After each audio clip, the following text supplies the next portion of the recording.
The Out There channel. Please sub and share.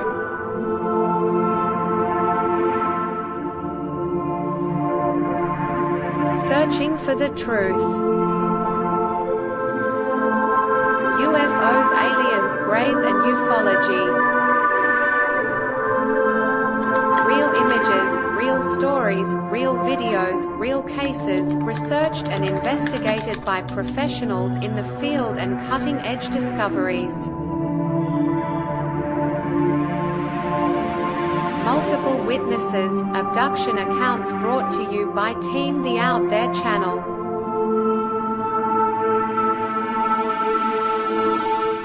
Good to be back. 5, 4, 3, 2, 1. Action.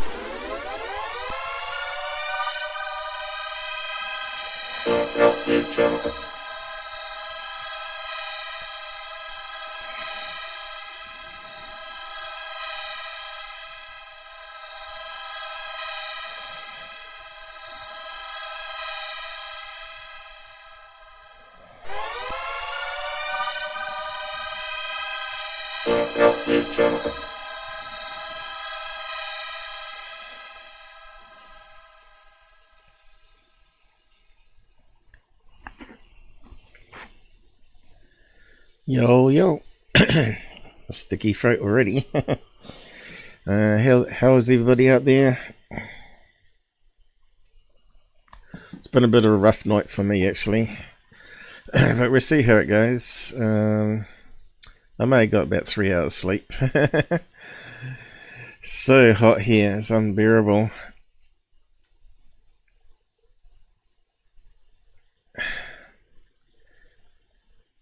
Okay, let's just get the comments right here. Hey Shelley, I'm not sure if you're still there. Yep, Charlie's alright, as long as he's on the pills though, as he tends to fall over. Seems to do something to his joints and nervous system. Says no one's on here on Yahoo, YouTube.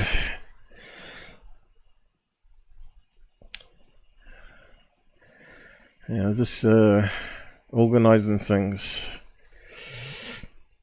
So I found out what the problem was. I think to the outage we had last week. Turned out to be a bad LAN cable, well, connector problem going into the laptop. So I've replaced with a really short patch cable to the router next to the laptop. It seems to be okay. Yeah, so you know, when you work on high speed 1 gigabit, you need all 4 lines on the connector. Just takes 1 pin to get hot or whatever, or some grit on it, and it can drop back to 100 megabits. I think that's what happened. It lost LAN card there for a millisecond, then reconnected at 100 megabits. And OBS didn't like it. So is anybody up on build? Oh, there on build. Is it live?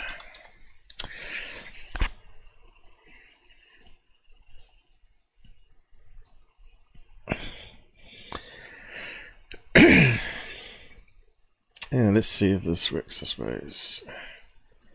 Oh, Shelly's big comment. Yeah. It's looking good.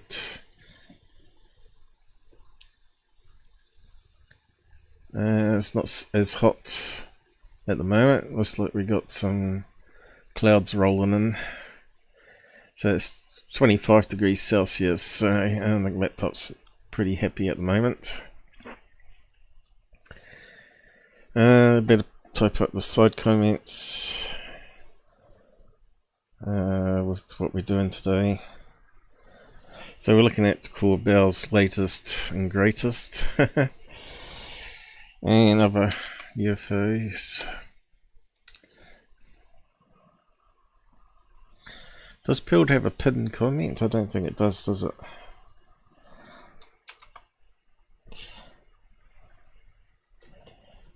Computer's lagging a bit for some reason.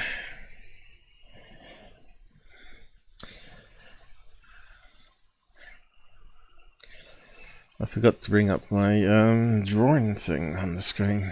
I wonder if I need it. I was a bit worried whether the new add-on was causing a problem. Yeah, whereabouts did I put it? I put it underneath all this, didn't I? The pen. I better see if it works, I suppose.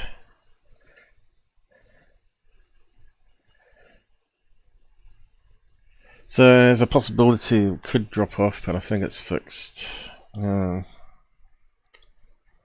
we'll see how it goes. YouTube generally has a better capture system, and it won't end until I hit the stop button.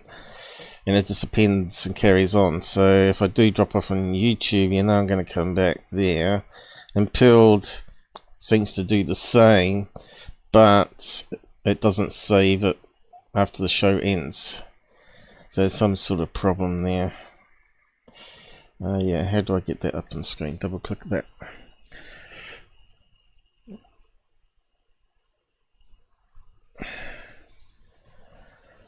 So there's been a wee bit of drama and politics again, so I'll just go over that too.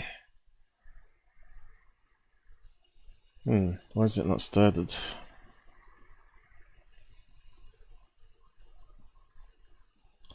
What was it thinking about it?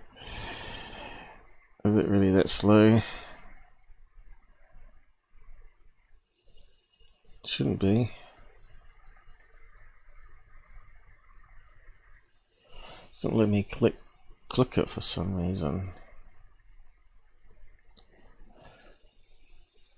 I think it's just running a bit slow. No, it should be coming up. Very strange.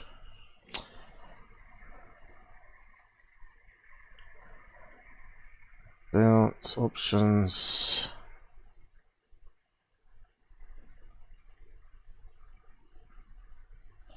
Alright, it's finally come up. Is it working?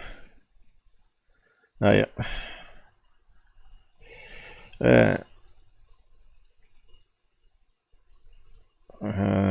Yeah, I forgot to check to see if it was working there. Oh yeah, looks like it's coming up on OBS. Might come in handy if I don't forget about it. You know, when you want to explain something on the screen, it's good to be able to point to things and stuff, you know. Pilled, better get it back up again. Hey, we got someone up there. I might just, not sure if my emoji's available to everybody, but yeah, go and grab some popcorn. How do we add more than one though? It doesn't look like you can. Gotta watch out for the men in black again, taking out the live stream. Anyway, yeah, that's all working. So, yeah, let's see if it scrolls. Yeah, gotta go downwards. So who we got up there? Pam, how's it going? DEI, oh no. Diversity agent. Yeah, speaking of trouble, that's with YouTube. So yeah, last night,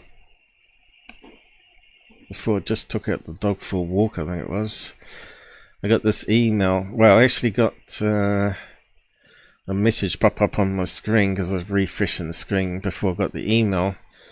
It said one of my old 7 years ago video was taken down for violation of community standards, even before they added in all those extra community standards for medical advice. And you know, I don't give medical advice ever. I might talk about my own medical things and pills I take, but it's not medical advice. So I thought this is bullshit. So I peeled it and talked to Team YouTube. Now, what's in the video is quite interesting because it relates again to similar to what Corbell's got out on UFOs at the moment. And he's doing the Jellyfish latest UFO, another thermal one that's meant to blend in with the ground temperature. Same as the Aguirre one from Puerto Rico, which I debunked as 2 fire balloons. And when they went over the water, of course, they were cooling off, and they just simply blend in with the temperature background as it recalibrated.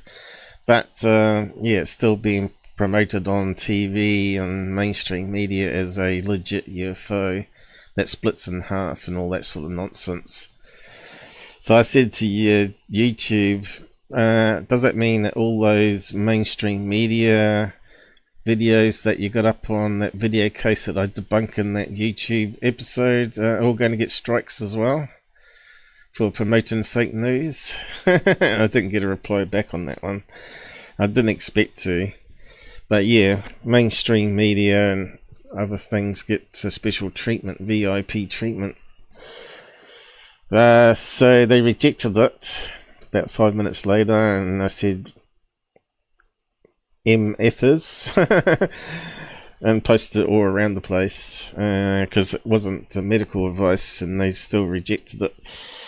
Basically it was talking about smallpox and the conspiracy about nanotechnology being added to it to be able to track people. So I was just mentioning about the conspiracy and nanotechnology. That was back 7 years ago, and we've progressed a lot since then, and they have actually got really small radio transmitters now. I think they did do it in nanotechnology recently. So, you know, as you know, the military complex is always 20 or more years ahead, so they could have had that early stage transmitter even back when I did that thing, right? But I think what's happening is I'm being targeted by the hate group, and they're looking for videos to report. That's my gut feeling, because if they don't like you debunking a certain UFO case they love, they come after you and start reporting your video for anything they can find in other videos, right? Especially now I'm talking about Corbell, so it's a bit funny that sort of happened as soon as I put up today's episode, what I was going to do on today's episode, and then I get this report saying that my video's been removed. So yeah, something strange going on there. Not that I care about losing any money or having videos deleted off YouTube. It's the principle that it's not fair and it's biased, and any of you appeal, they can reject it even if they're wrong. So I asked them for a peer review proving me wrong about nanotechnology, because they're meant to have all these fact checkers which have been turned out to be wrong in the past, especially on the COVID stuff. So they'll probably try and take down this video because I'm talking about it, right? Again, I'm not giving any medical advice. I'm just giving an opinion on things. You always consult your own doctor for medical advice. I would never ever tell people to go off their meds or not take vaccinations, because I had vaccination myself, but I was forced onto it in New Zealand. As you know, there was a lot of conspiracy around all the lockdowns, and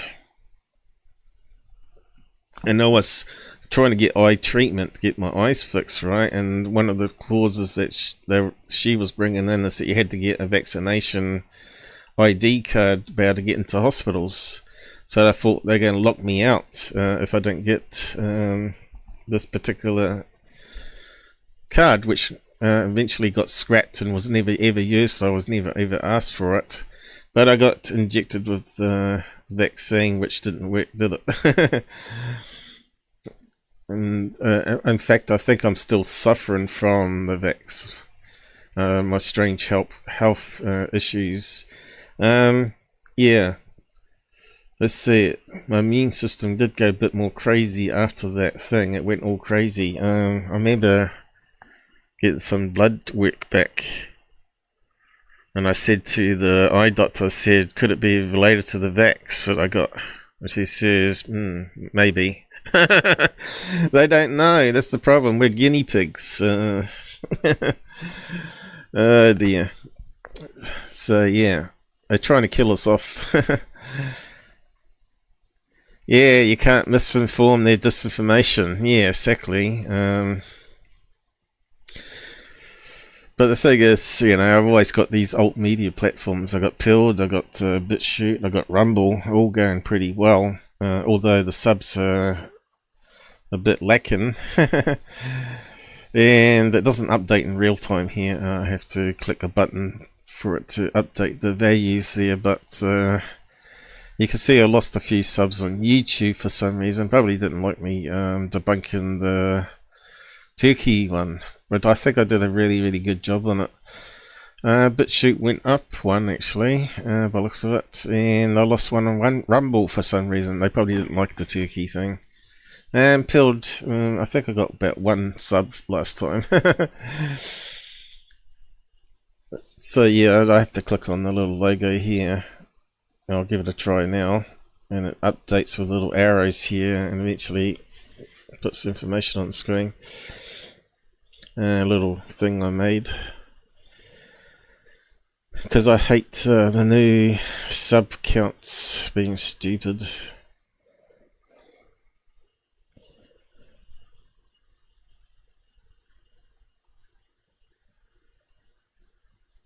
There we go. I don't think it's changed, has it? Nope. See, updated, no changes. But anyway,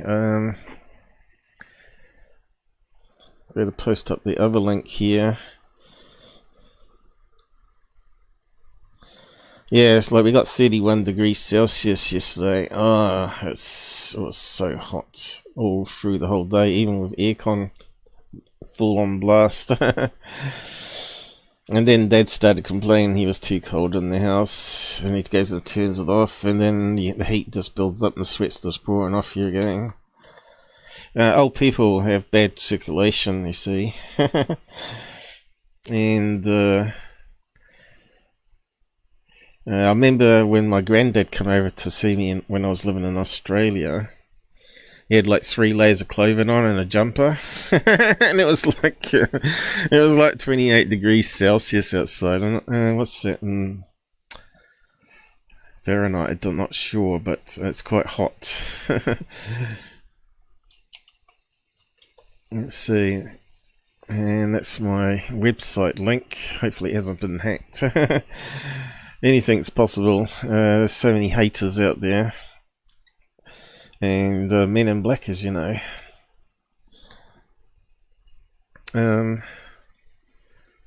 So you've got Corbell lined up here.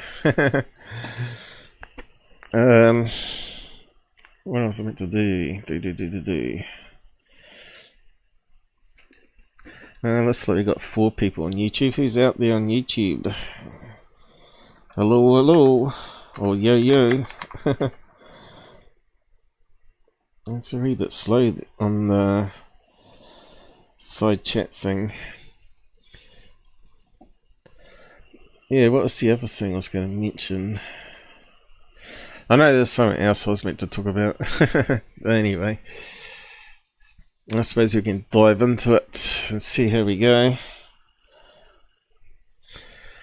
So, I started posting on Mick West's Metabunk. You think censorship is bad for Twitter and Google? Mick West is like super censorship. You can't even call someone a shill or a hoaxer and other names without having your comment getting deleted. you can say that on YouTube without any problem, but on his website he deletes everything. He's like the super nanny state.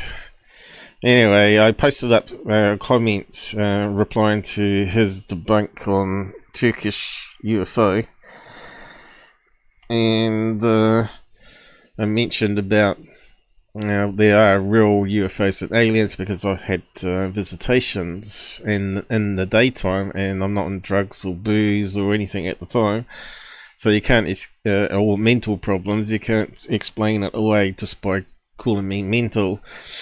And he deleted off the comment. That guy is just a pure debunker. He doesn't want to believe, you know, even though credible people like myself have said that they've had experiences, to him it means nothing. Eyewitness accounts means nothing. So when he debunks stuff and I counteract it, he doesn't like that either. Like, you know, several times he's been wrong.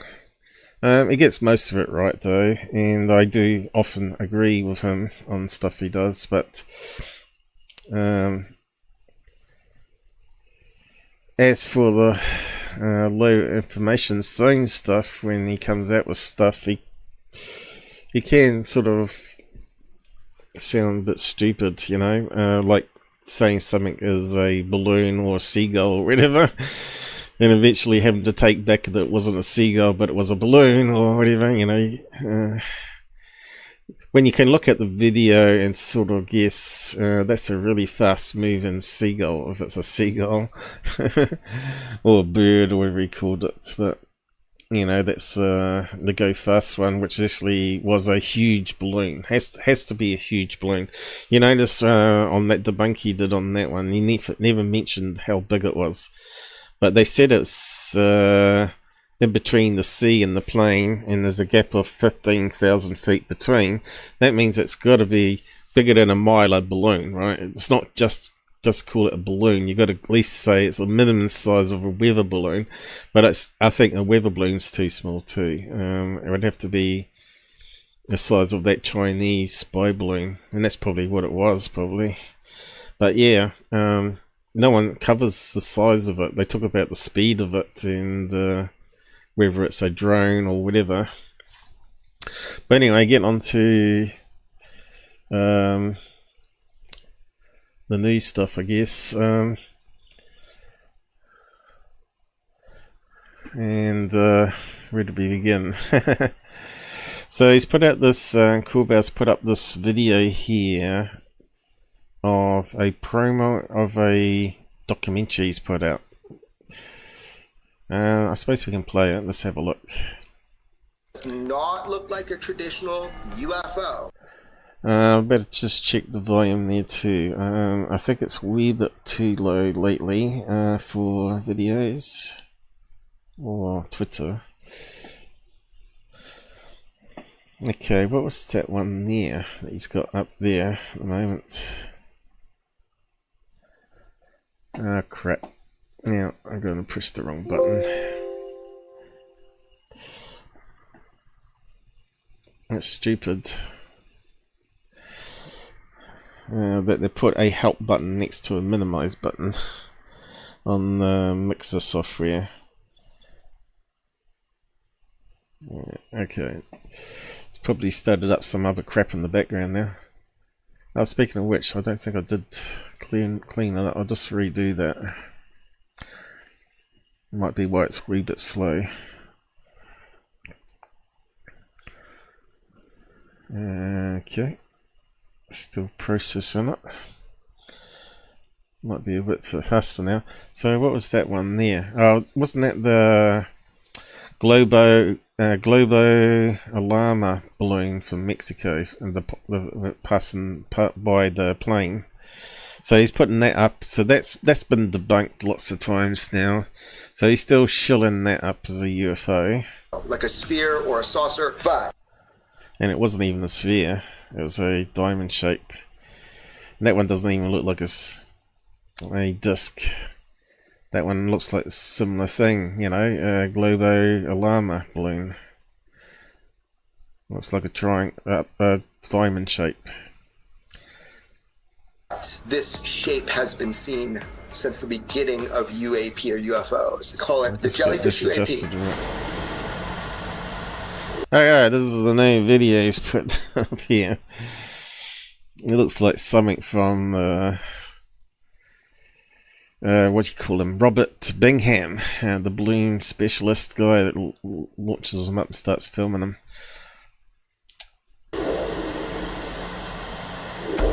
And of course they like to call them critters. So again, it's not a true HD quality image from the military leak. It's another thermal one where basically it's CGI, where it's displaying it as various shades of black and white based on the heat radiance, and it averages it out, right? It's in thermal. It was filmed. So when it fades like that, it's where the camera recalibrates with the background, because it's changing all the time there. On. And of course, this shield Corbell is going to tell you that it's got cloaking technology, which is nonsense, because show us the HD optical then, if that's the case. That will never happen. A weapons platform. So that information about weapons platform has now been debunked. Turns out to be one of those blimps they use on border control with cameras on it. But this one's over a base, I think, and they can pan around 360 the camera, which is not a weapons platform, has no weapons on it. It's only a surveillance balloon. You see that there's a dog there. See the. Do we see a dog? And there's no Charlie Roo there, is it? Animals are black. Could be there, I suppose. I'm assuming this is black hot. You see the object just went to. Yeah, so again, this what he's saying is cloaking is not white, and you'll see it going from white to black, and that's basically showing the heat differential. So it's going like hot and cold. It's recalibrating to the background, actually. Hot and cold. No, it's not. To go hot and cold like that instantly, it's just nonsense, right? You know how long it takes to cool down, and how long it takes to heat up.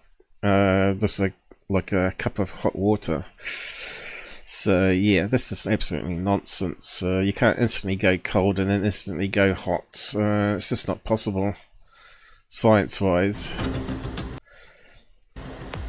The problem was the optics. And of course, we're dealing with human technology that looks at heat, so you can't say that's alien technology in action there, because our technology doesn't see it like, you know, like that. Platform was jammed. These individuals who target with these platforms, they can shoot out an Al-Qaeda tire at 27 miles away, but not being able to lock it. At least he shaved that grotty beard a wee bit of his. Was one of the first signs that something's weird. He's a bit of a chain smoker, old Corbell, though, isn't he? He's got a lot of music on there, so I'm not sure how much of that's going to be copyright. So this is what these guys do. So how come he hasn't... Why is he giving us smartphone quality here? Why isn't he not giving us the raw footage?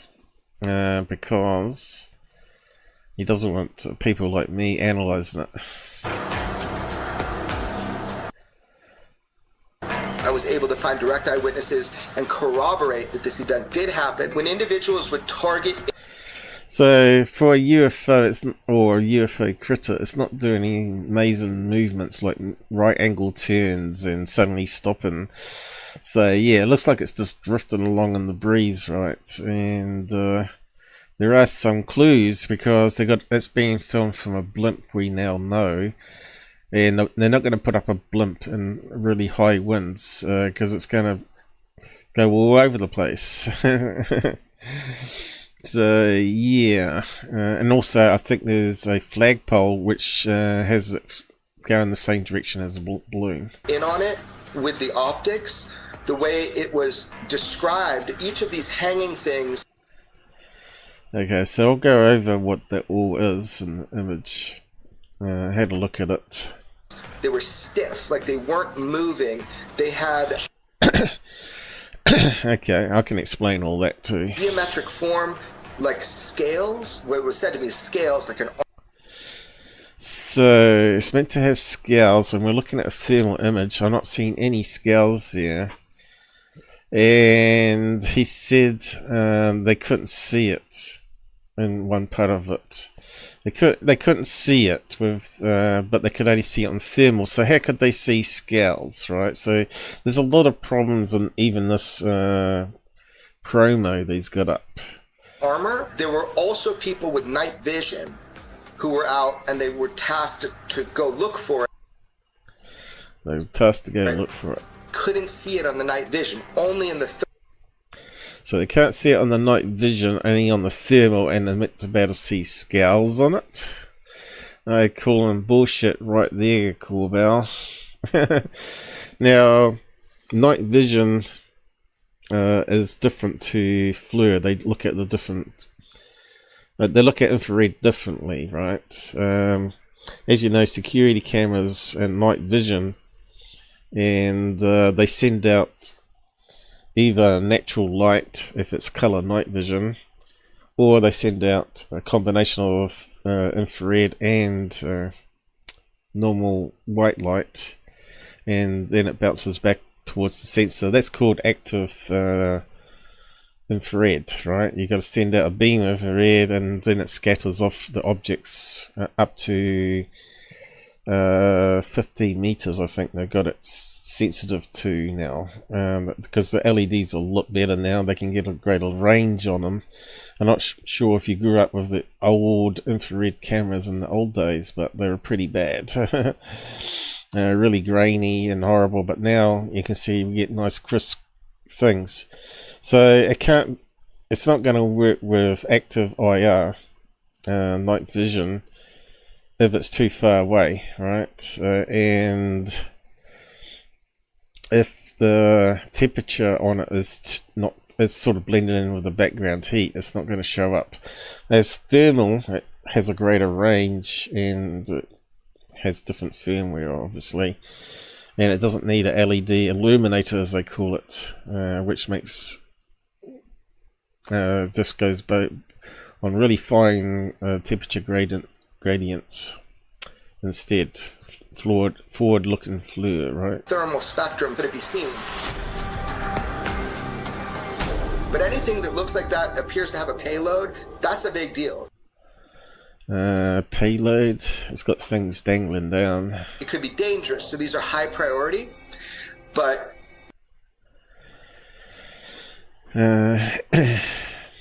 what happened is there were a couple other nations involved, and the feeds were shut immediately. Gotta watch out for that music, so I'm gonna have to keep pausing it and making comment. So he's saying the feeds. What's he mean by feeds were shut down immediately there?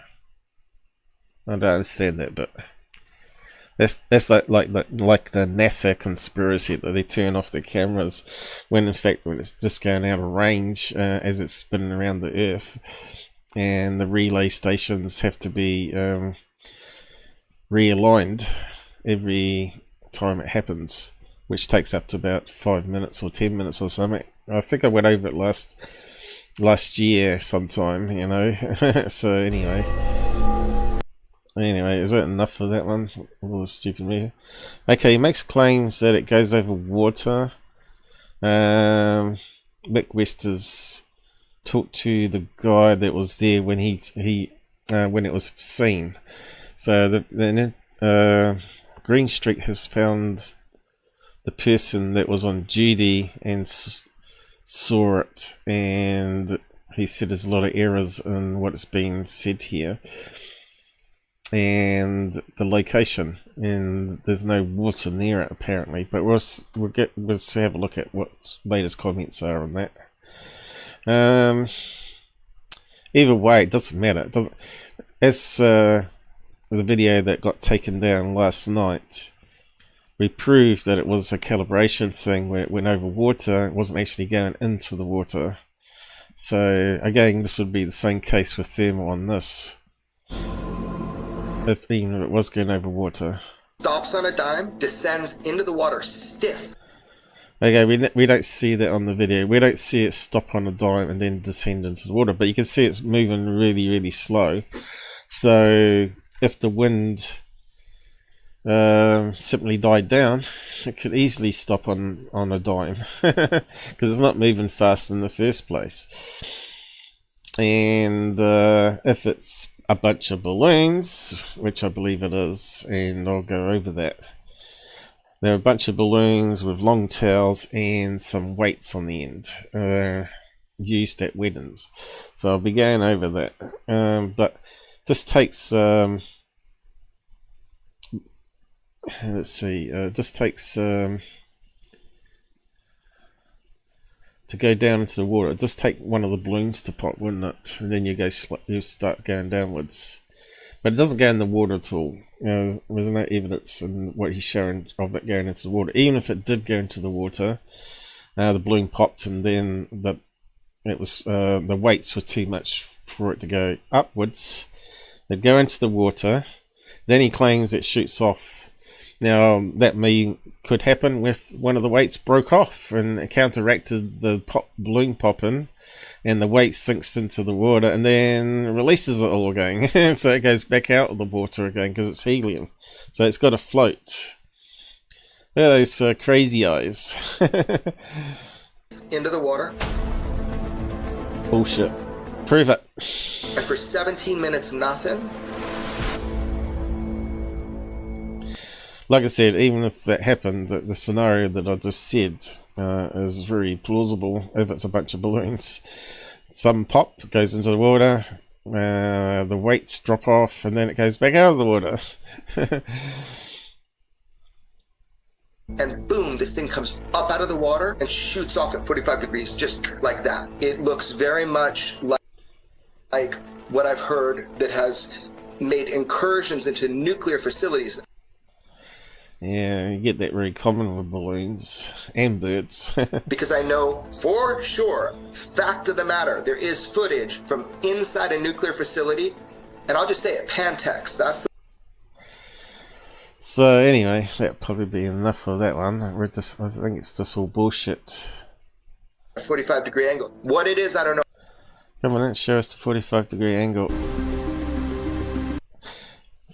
Now, you know, I think they were sitting on this for 2 years as well. Now, it's good. You got to wonder why they sit on stuff for 2 years, right? Makes it really harder to check up on current events, right?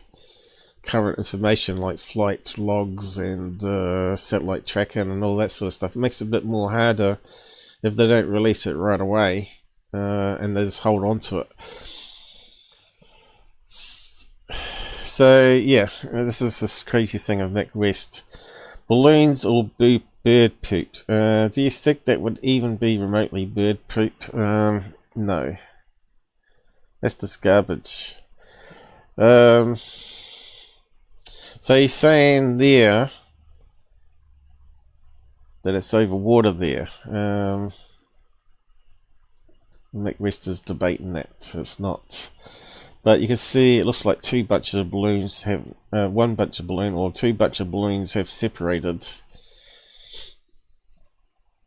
So yeah, and you can see how grainy and horrible the footage is.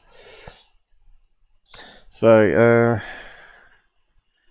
yeah, bird poop. Where's a good one? Claiming that might be a bird poop on camera. Now, they do have a cover on them, like a dome cover, like we have outside the back here. And you can get bird poop on them. And because it's thermal, not optical, it could make a smudge like that. But if you look over the whole video though, there's places where it looks like it's can't be bird poop. This is black hot. You see the object just went to white, and you'll see it going from white to black, and that's basically showing the heat differential. So it's going like, to me, even looking at white that, to black. Looks like something here is moving to me. And that's basically showing the heat so it's very hard to see. differential. So it's going like hot. That's not. We're trying to see counteract the bird poop here. Likewise, can you zoom out that far and still have bird poop like that? I don't think you can on your camera.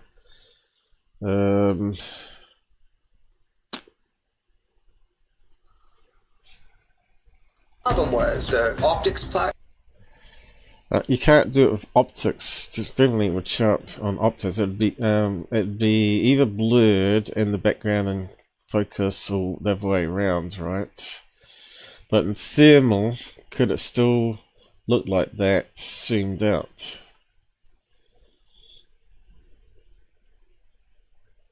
I suppose there's a possibility, but to me it looks like it's changed here, right? Looks like it's rotated around a bit here, which wouldn't get with bird poop. Platform was jammed. These individuals who so you always got to look at something carefully. You know, it looks like it's rotated here. Look. target with these platforms, they can See, it's rotating back around again. shoot out, and I'll cut. So to me, that rules out bird poop there. Like, balloons doesn't rule out balloons. I must say, it does look remarkably like a splat of something. No, it don't, because you can see it rotating. But anyway, this is what I thought it would be. There's some enhancements put up on Metabunk. And you can start to see there's some shapes happening there. There's a circular shape here. There's a tear shape happening here. It looks very balloon-like. There's a thing that looks almost like a star balloon here. It looks like 2 points there. Looks like there's something else happening behind there that's not being detected by the heat. Looks like something sticking up here. Almost looks like a heart-shaped balloon, that one. Could be a star balloon behind, but hard to tell. And that one there looks like it might be a tear-shaped balloon too, right? So these are some of the wedding balloons that you get. See, look at the tail here, right?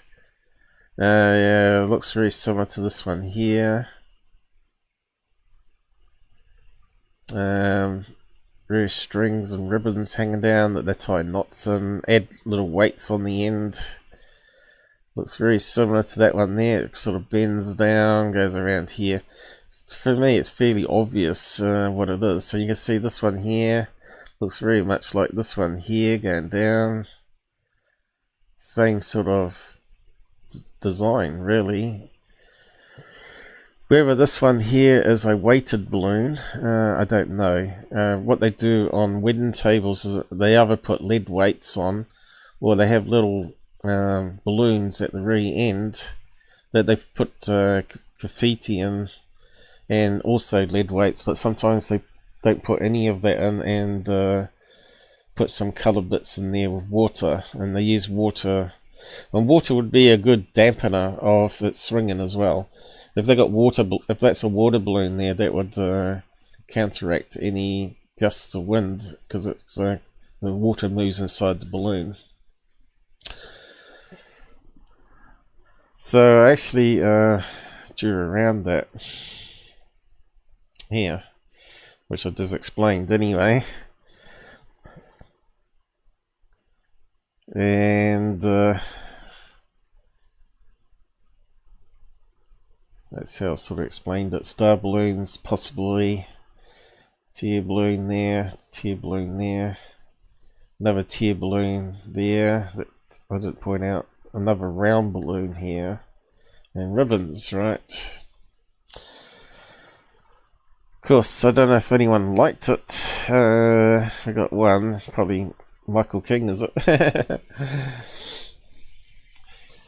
So yeah, if military couldn't work out that, it kind of makes you wonder, either they're completely stupid or it's disinformation. And of course Corbell has to be a disinformation agent then, or he's so dumb, or he knows it's disinformation and he's going to make lots of money off it, or he doesn't know it's disinformation and a total believer, which I don't think so. But it's possible. He was a big Tyler security channel watcher apparently, and defended, even knew that Tyler created hoaxes. He didn't care. So that tells me he's not good for ufology right there. So what did I say here? Not hard, is it? Just need the right mind, good on video analysis and pattern matching on it. Now Mick Vest is not big on pattern matching. That's because he's no good at it. Frankly, he isn't really good at it. Don't expect AI to do it. And AI, definitely, we've been over AI. It has to be trained up, and even if you train it up, it's still going to get things wrong. It's not going to be any good at pattern matching. Wedding balloons. Thermal is never going to be like optical quality, and the shapes won't be super defined. So, as you know, Mylar, if that's star balloons, it's going to be crinkly.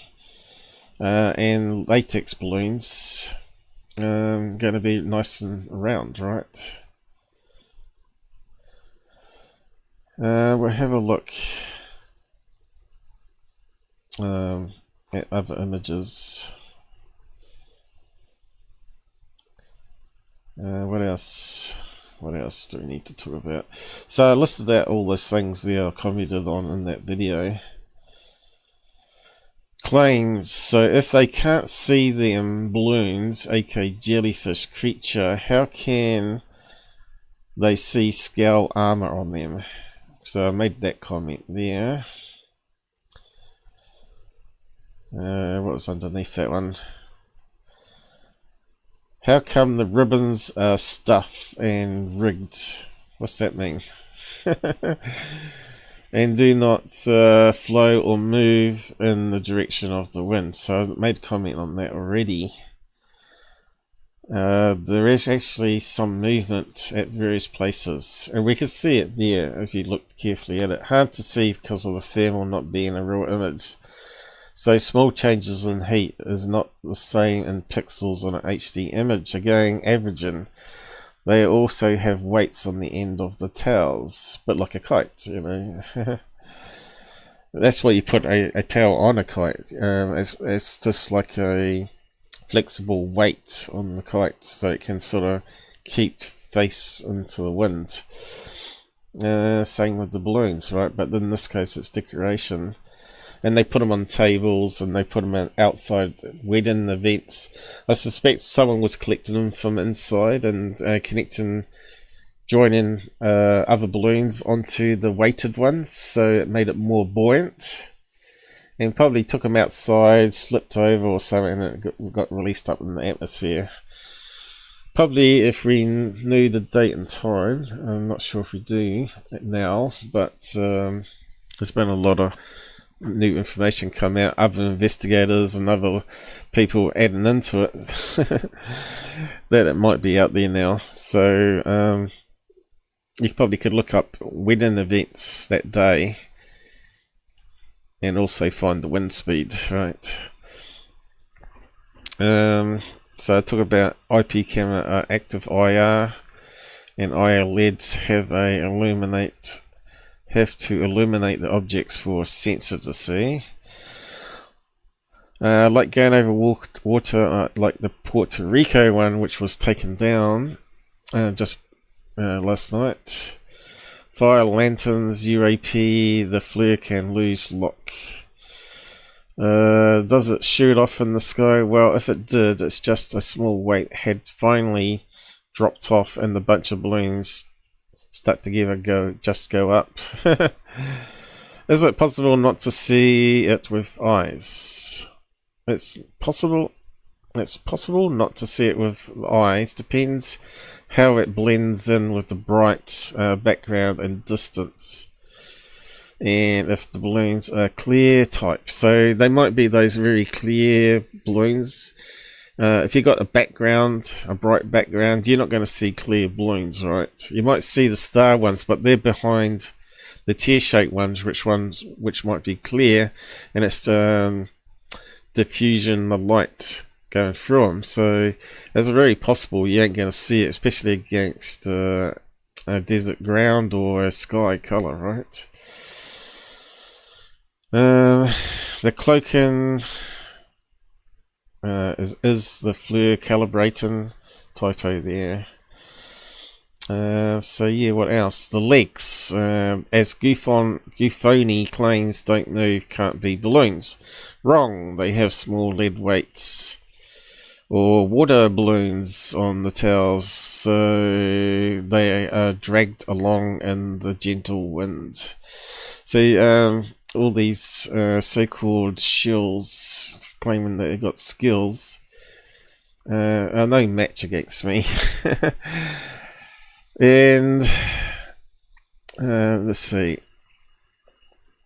there's some other stuff here. What was that one? Is that in the wrong place? Donald Trump news. Must watch. UFO spotted. Oh, right, that was about the Miami thing. We'll just come back to that one. So, yeah, GUFON tried to debunk it, and he reckons it's not balloons. It was balloons and then not balloons, and no, it can't be balloons, and because of this and that. Well, he's a complete moron. And then he scrolls up the Metabunk link, which I think I did have here, but I don't have it now. The Metabunk link has a lot of stuff on there. We'll just see if I can find it, I guess. Did he have a link to it? Probably there somewhere. On Nick West. We can find it anyway. Yeah, so talking about that the legs are not moving. We'll get into that in a minute. There's another video which I'll show you, but we'll just play a clip on GUFONI here to see what he's saying about it, and just have a laugh, I guess. Let me just catch up here too. See, mother. I don't know why that did that yesterday. Michael, how's it going? Check this out. It's insane to me that the idea. No. Yeah, I'll just catch up the comments. It's insane to me that the idea that this was a UFO was floated at all. Exactly, and pun not intended for balloon, right? Floated. So yeah, if I got in the right place here. No. Oh, no. See. This is my post on Metabunk, right? And he doesn't even mention me because he doesn't want to give attention to me. Just get it there. He's trying to be careful here not to show. Not these. It just is. Yeah, we'll just go back a wee bit and merely just watch. a bunch of long-tailed wedding balloons stuck together. Like, Okay, so he's not showing the comment he's reading out, which is my post, right? Like I always show the posts on his stuff and then make a comment. He's purposely being deceptive here. And he's just making all these talking head claims without proving it visually, like I have just done. And he doesn't show you the final image that I put together. But I might just actually overlay the balloons, wedding balloons, onto a thermal image and show you how well they match up. And even Mick West doesn't like my wedding balloons, by the sounds of it, too. Because he wants to be the one to debunk it, right? Yeah, why is that not coming up? Having trouble on the other screen at the moment. There's something crazy going on. Yeah, what was I going to do? Oh, yeah. Let's just see if we can find the Metabunk article before we listen to that idiot.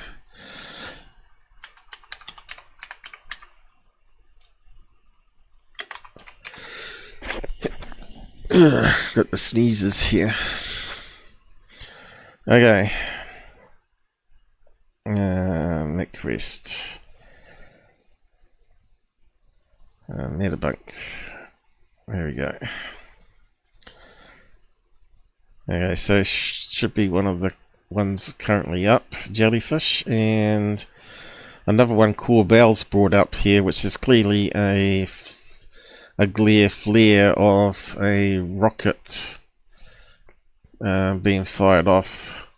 Kind of another stupid one, but anyway, just go to the Jellyfish one. So this is pages and pages of stuff that people have posted trying to answer it or analyze it. And this is the thing that GUFONI's looking at too. But he's not showing you as he's scrolling through. And you can see people posted all sorts of stupid things for it. They haven't got any clue. Reindeer. Some sort of creature, I don't know. Mick West put that one up there saying fill in the blank. Stupid, really. It's so obvious. It only took me 10 minutes just to analyze it. I looked for the best frame or see if anyone actually had the best frame here, and this was the best one, where someone's run it through some filters, or actually it looks like they've taken it where it was changing different shades, right? Screenshots a second or two apart showing the object presenting the same silhouette. Looks like a spider's molted skin to me. I think that one here was the clearest though. You can see the sunlight reflecting off here and there. Definitely a balloon, right? But it looks like two bunches now. Looks like there's a bunch in front and a bunch behind. And maybe they're sort of connected together by a little ribbon. So this is some of the theories that come up spider on the lens. What's that stuff?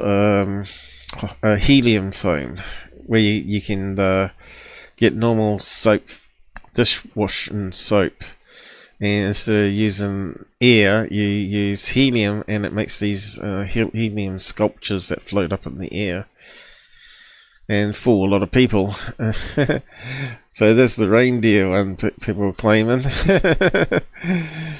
Trying to say that's the legs of the reindeer, and you can see now, and that one there, looks like really pointy bits, which will be the star balloon, right? But actually, if you look at it carefully, it could be a heart-shaped balloon, right? It goes around that way.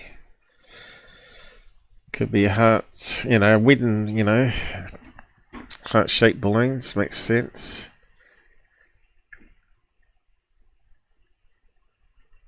But we're looking at thermal here, so we're not seeing crisp outlines. So pareidolia brings in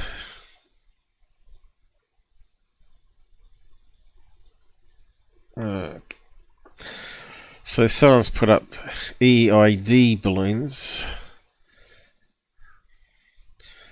which is close to the wedding balloons, but I don't think it is that at all.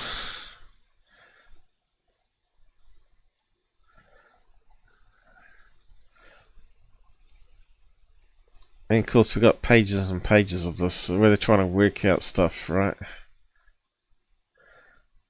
And now someone's done a gift overlay. And you can see how the thermal changes, and I think you also got some movement there, right? It's rotating a wee bit. That's why it seems to change. Another one, and there's the best one in my opinion there, but you can still see it looks balloon shaped there, and it looks like balloon shapes here, and of course we got 10 pages of it now. So I'm not sure where I was, but eventually my comment comes up. So someone's got the EID balloons, Ramadan or whatever it's called, and tried to assemble it like I was going to do with the wedding balloons. And I've cherry-picked one image for it. So I don't think they're numbers, letters I mean, underneath, right? Again, I just think it's the towels getting tangled up or whatever. Or just reflecting heat differently.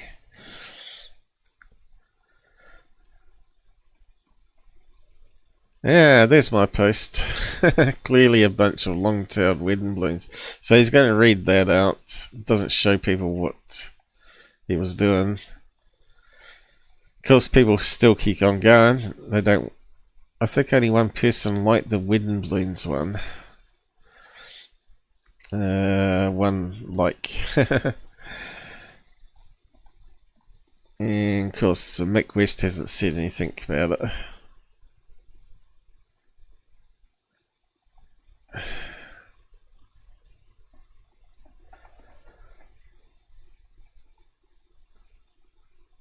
Anyway, I'll post a link to the Metabunk link and you can have a look at all the different things too.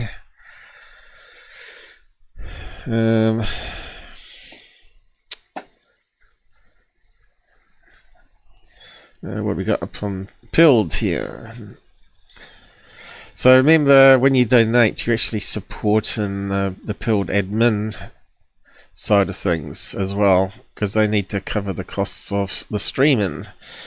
So I'm not particularly too worried about donations, but the admin are.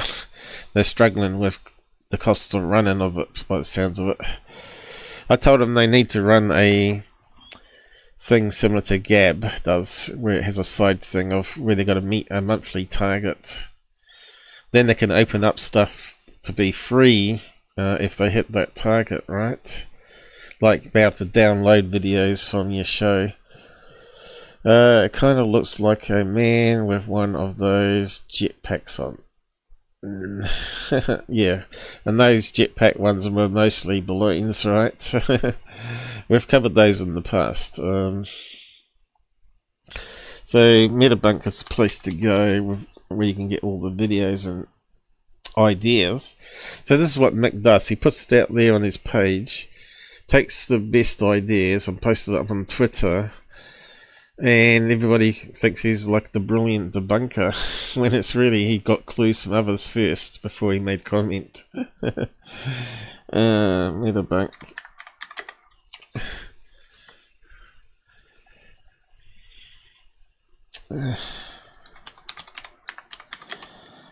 Jellyfish, I should have added on the end, but anyway. We'll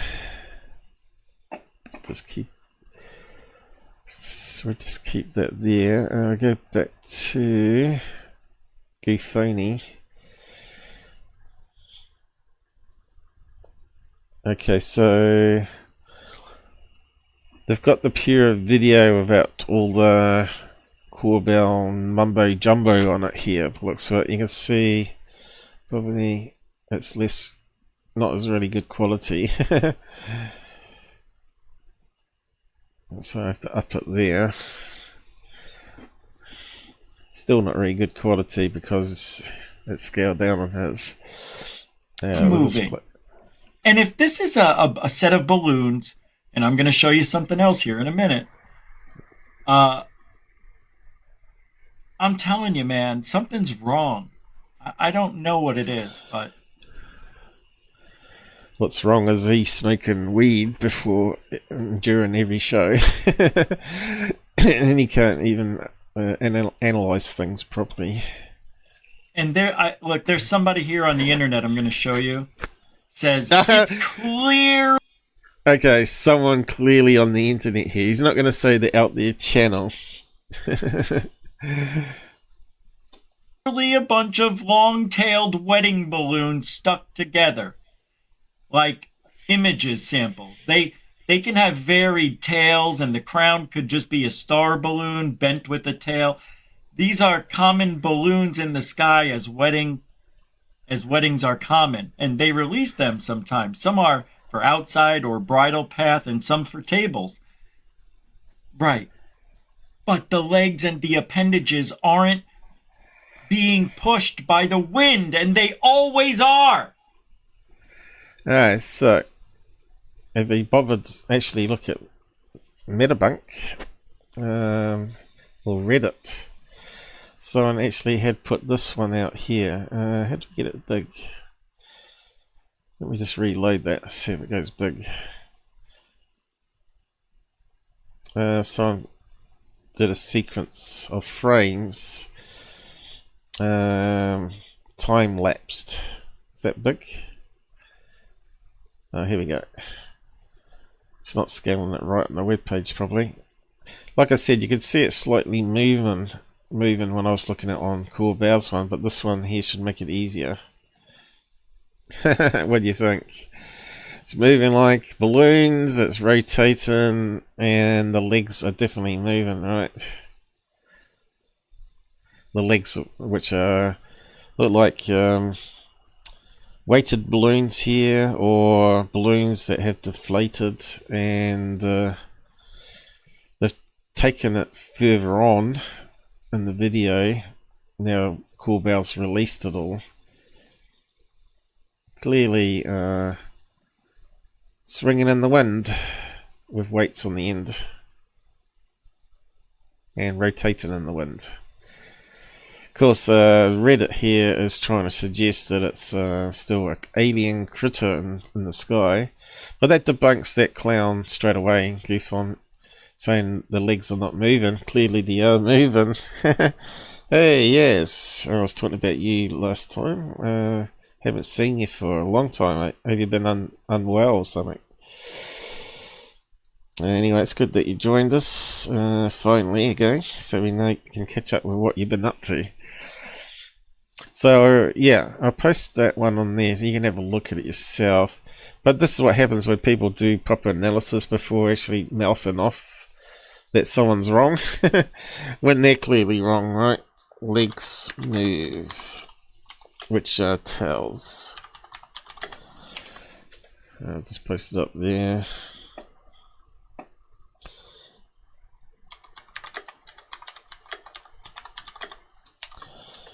Weighted tail balloons, right? So we can get rid of that one. Let's start closing down some of this, make it a bit easier. The Twitter post to it, Corbell, but you can probably get it off the Metabunk link that I posted anyway. I'll post it up there on YouTube.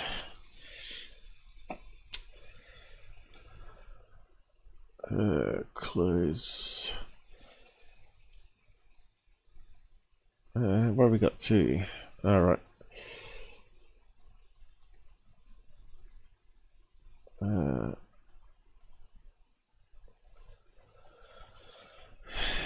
Didn't close the wrong one, did I? These browsers can act up a bit when you get too many tabs. Yeah, I've got to cover the gravity stuff near the end. Yeah, I was going to muck around with that and overlay balloons, but yeah, I think it might be worth doing that. Let's just save that as well, and just do a quick thing with it.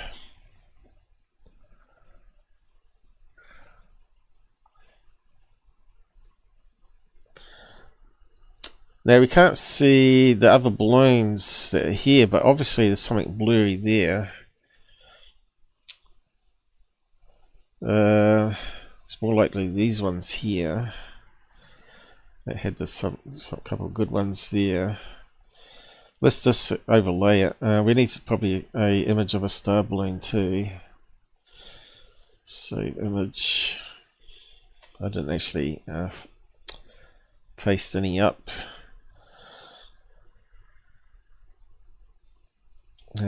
So we got those sitting there.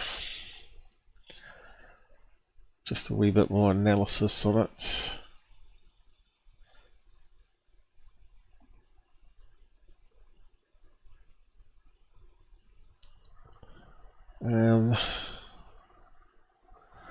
Yeah, we'll do that in a minute. Okay, close. What was this one?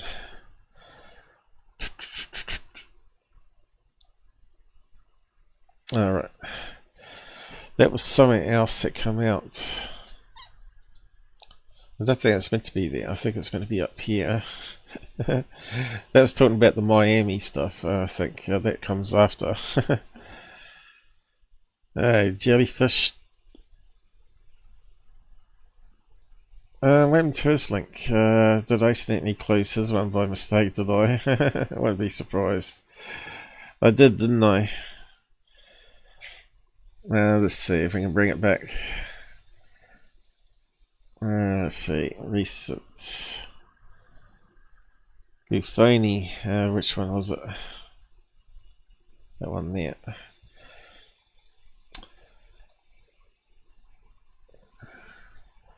That was meant to be down there. All these tabs. It doesn't scroll right. Shit. Kind of pushed the wrong button again. There's some stuff on the end that's not scrolling. You can see that there. Don't they ever test their code out? And yeah, if I go full screen, it's there. Anyway, we don't need that one. Don't need that one. Okay, maybe we do. We'll just leave that. Let's back to this idiot. Balloons in the sky as weddings are common, and they release them sometimes. Some are for outside or bridal path, and some for tables. Right, but the legs and the appendages aren't being pushed by the wind, and they always are. They're always pushed by the wind. There is no maybe it was. If it's like a 2 mile an hour wind and it's drifting along, right, and they got weights on, they're not going to move much. And we saw that with that video. And they are being pushed backwards. Because the balloons are going faster forward, right? The balloons are going faster forward, so they've sort of been dragged along because they've got weights on the end. Let's just open up that. You know how it sort of works with gravity. Like you got. Actually, I probably I don't even need to use that, do I? But anyway, I could use this thing here. Do it that way, but yeah, I keep forgetting. But we'll just do it this way for now. Is that the pen? Have I got the right one? So yeah, when balloons get pushed along, right, they're getting pushed along by the wind going that way. if you got towels, they're going to drag along if you've got a little weight on the end, right? So they're not going to go forward like he's claiming. If it was towels, it would be blown this way. But if you've got little weights on, or little balloons with water in it, you know, little water in it, which will act as a dampening weight as well. And if someone knocks around on the wedding table, right, if they've got water in it, it's sort of, instead of using lead weight, the water sort of also absorbs some of the energy. So, you know, lead weights don't do that. Actually, we'll just keep that open, because we need to bring in the images. Let's see, that one, scale it up. My sinuses are gone. Need my nasal spray. I'm going to get dry mouth because of it.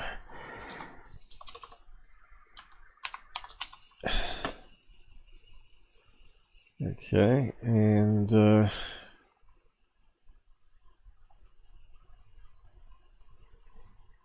wonder if it does that format. It probably does. Okay. So let's grab one of these suckers and let's just see how well it goes. Although they're not pear shape.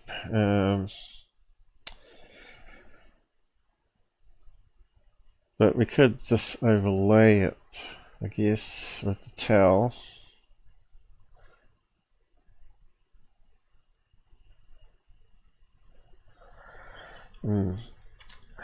It's a shame that they're all close together though. Paste in a new layer. So we're looking at something like that. There. But can we actually clean up the image to make it easy for ourselves? I don't know.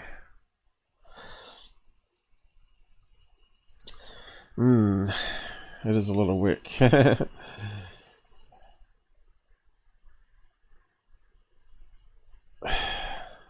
What erase?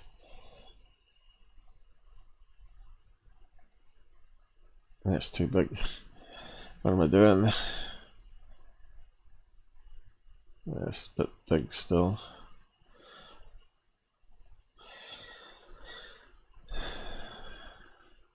Need about 100 or less, I suppose. 70. Can't see it now. So we can go around this tower, right? Need a steady hand. Normally I'd use that magic tool, as they call it, magic wand, but there's a lot of background color changes. It's not going to work too well.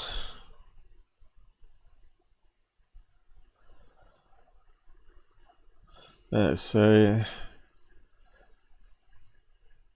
deselect it, grab it, and this there, right? It's too big now.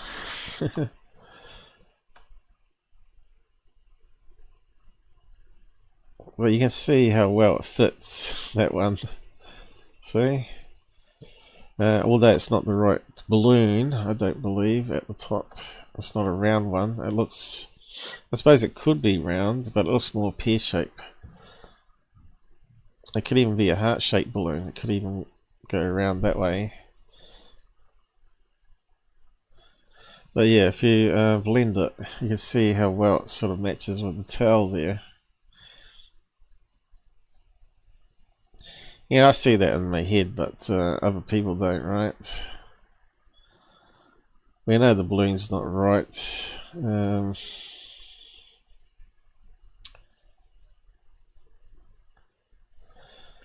Probably not the right size still, but yeah, you could build up an image slowly and do it properly.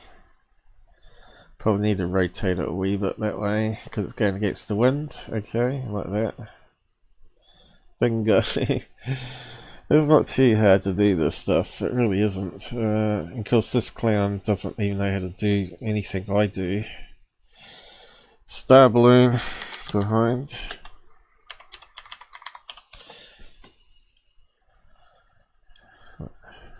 There's a lot of them to choose from. We'll go with a dark one, I guess.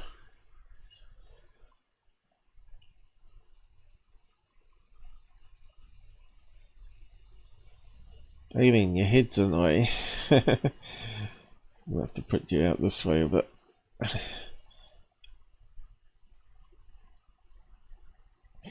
Let's see, I've changed the buttons around. Well, it doesn't have to be precise.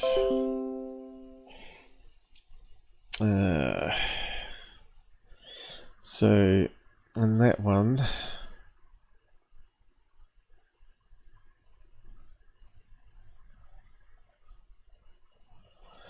the magic tool might work. So it doesn't erase the balloon.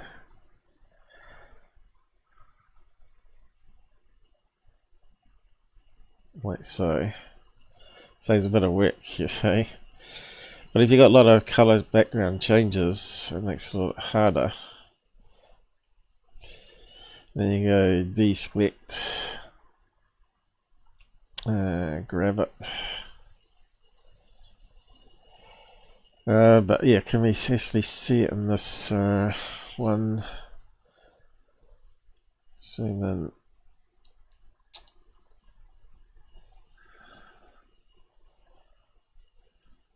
I said it looked like I'm gonna have to scale it down. Looks like balloon there. Rotate it a wee bit. Going behind, right?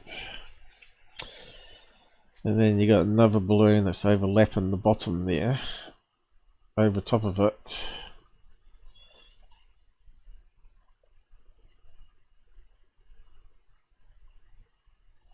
And you just have to overlay it all. Yeah, it's coming together. So there's another one in that image here. Look a bit like one of these other ones.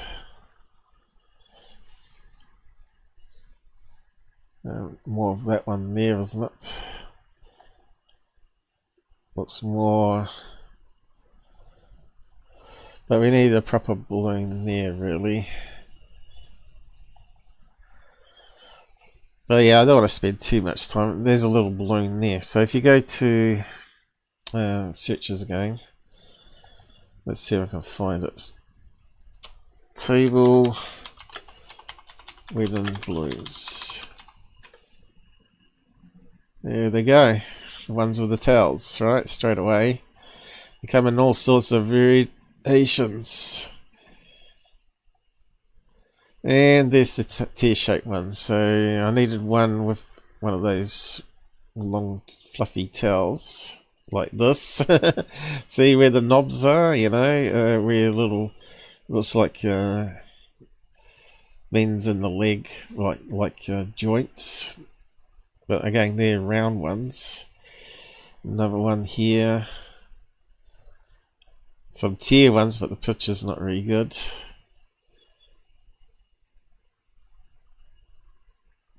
There's some clear type ones here, which is probably what they're filming.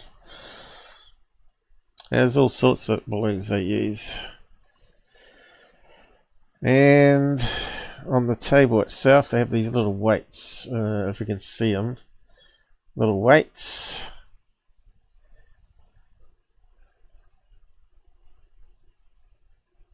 Little weights. And they use them on the floor, like you can see there.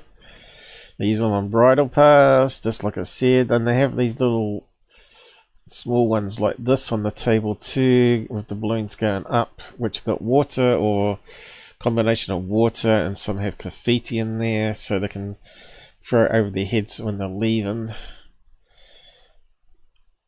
And there's some clear ones with LEDs, some out in the lawn, some outside here as well.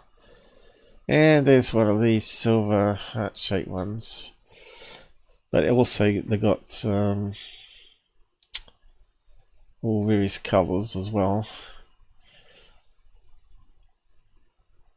I'm just trying to find the water-filled balloons. Probably won't come up. That one's got to wait.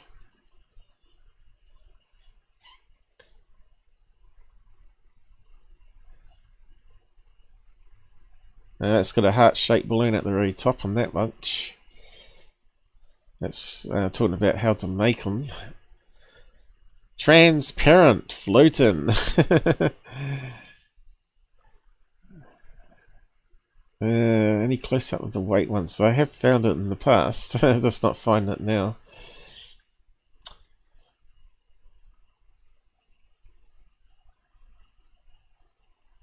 Again, a lot of tiny ones.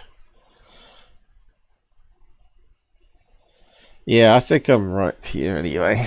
Oh, here we go. What's this one? Different things you can add on the bottom for weights.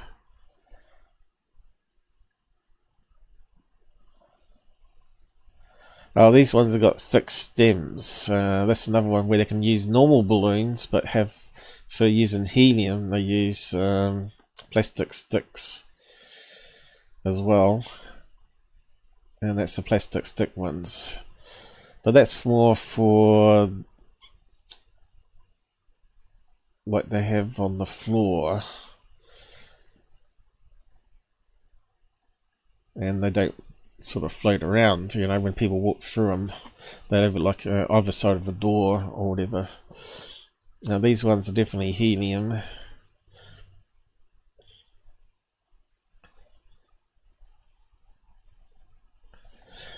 Anyway, I don't think I want to waste any more time on building up that one, but yeah, that could be a deflated one, latex one, and it's sort of gone down.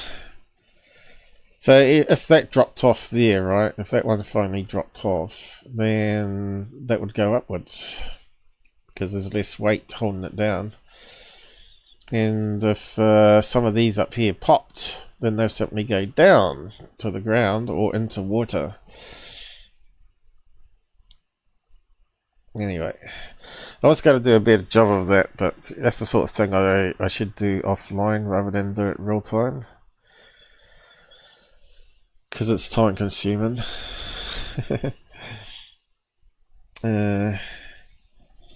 So what are we saying down the side here? Have not been well. Okay, sorry to hear that. But better than going strong. Good. I've been a bit crook myself, so I can understand. We're snowed in here. Well, I'm the opposite. We got like 31 degrees Celsius. Yeah, I was meant to look up the temperature of that, wasn't I? I remember. Americans, they need to get into the metric, don't they? 88 degrees Fahrenheit we had yesterday and all night long, because the house is a modern house and it keeps the heat in, and it comes always through the roof. You know, the roof must be super hot up there. I got loads of boxes of storage up in the loft. I reckon CDs and all that are going to be melted up there. They're going to, but yeah, who uses CDs anymore? You know, I think I scanned them in all into MPEGs. Anyway,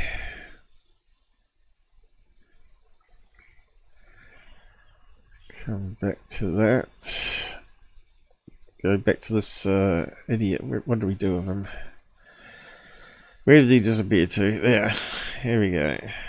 Wasn't windy. If that thing's Trying to tell me I'm wrong. moving, it doesn't matter. If there's 5 mile an hour winds, it would still blow those little tassels hanging at the bottom. Watch. No, it wouldn't. We just proven. I don't know why that did that yesterday. That's so weird. Check this out. Totally clueless. He's probably never been to a wedding. This is what they're saying. No. Oh, look, he flashed me up there. This is what they're saying. It's not we. It's the Out There channel. Single person. No. I'm looking at this now in a picture, and they're still moving. I see them Why is he not showing that then? swaying. I do. It's windy in that photo booth. Telling you, man. It's not these. It just isn't. It just... Well, you prove it to us that it's not, mate. Because I'm just showing the overlay and it matches up really nicely. Isn't. I'm telling you. And I know everybody's going to agree with what I'm saying here. Everyone's going to agree with GUFON. It makes sense if you didn't. You dork. And he claims to be a balloon expert, which is hilarious. He needs to get off the weed and sober up. You can't have weed every day and function normally. It doesn't work. Anyway, there's a lot of other crap he said about that. And critters, you know, always plays dumb. Alright, still talks about it. Darkness. Look at up top. See, he plays both sides, right? So you can keep getting subs and people watching. Oh yeah, that's light. All right, that's a light trick. Holy crap! Does it look like balloons? See, that's the trickery. That's what Jeremy Corbell gives us. Everything he gives us is a misidentification from military personnel. So much so, I bet these were looked at and then put in the solved, unresolved, couldn't figure it out pile. Maybe that's where Corbell gets all this stuff from. Although information zone pile that the military thought were UFOs and then finally figured out it wasn't. Give it to Corbell. So everybody in the world can make the same mistake. It's very smart, but it's not real. It's not what Jeremy Corbell or whoever else is working with him says. It isn't a UFO. I'm telling you, that object has got to be some sort of balloon. Until more stuff comes out. Is there more? I think I have... So he spends 5 minutes saying I'm wrong, and then he says has to be a balloon. More Corbell footage. Yeah, this footage is very weird. But does and still could be a balloon with a payload. However, when it changes color and depth... And wedding balloons with tails and weights are what they call payloads. Constantly as it goes, or what looks like phasing in and out. Even passing two people on the ground who seem to react to anything. It's amazing. That's what he said. Let me pull this up. Oh my God, it's taking so long. What's going on with the computer? Yeah, but how often do people look up in the sky? Even if you go outside and look up to the sky, people just walk past you. They don't stop and look up in the sky. See what you're looking at. They just keep on walking past. So yeah, if balloons will be flying all over our heads every day, and we don't pay any attention to them because they don't make any noise, right? Here we go. Is he finished? Oh, Jeremy says today we released the raw footage of a military film. Oh wait. Anyway, let's see. enough of him. I just wanted to bring up that he's trying to debunk me, which is nonsense. I think there was some more stuff that come out. This here from Greenstreet. I haven't got it in the right order, have I?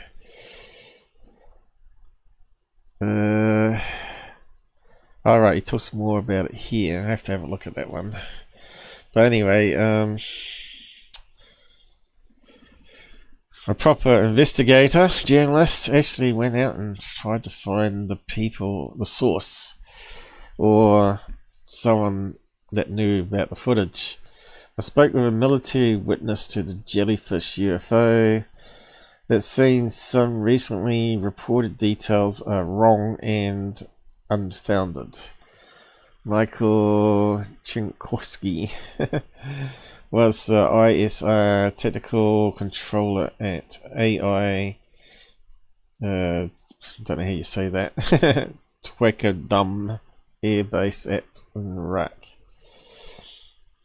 He says the Jellyfish video was captured in fall 2017, and Jeremy was saying it was 2018, so he's a year out, by a tethered PTS, and that's it there, a blimp, surveillance balloon which would pick up quadcopter drone threats almost weekly. Some of the drones would have grenades on them, so it was important to quickly identify these threats. Well, maybe they're using wedding balloons now, so maybe some of those round things are actually bombs. It could well be, you know. The jellyfish, however, was a mystery. Yeah, not to me, it wasn't. Says the actual raw video of the strange object is 17 to 18 minutes long. Towards the end, it appears to float over Hambanya Lake. So that could be wrong then. So it does go over some water, but not the sea or river. Regarding claims that the object descended into the lake, then shot out of the lake at high speed. Never saw that happen. At no point did it ever shoot out of the lake or the sky. So Corbell embellishing things, or is the leaker embellishing things? It's all like disinformation, isn't it? He also states no one else on the base, including the PDDS team, ever saw that happen. Liar, liar, pants on fire, Corbell. And regarding the claims of the object changing temperature in the video, Chinosky, or whatever his name is, agrees this could simply be the camera adjusting exposure levels, which is basically calibration, isn't it? Which is what I said. It's pretty standard to adjust exposure of a sensor to get a better view while tracking an object. And there we've got a dark vision there.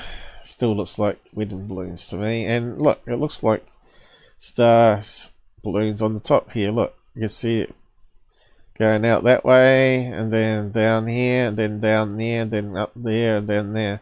It's looking right at it, just like how I drew it in that picture before. And it looks like one cluster here and another cluster here. But whether that's one that's popped or deflated or a grenade, I don't know. It looks pretty big for a grenade though.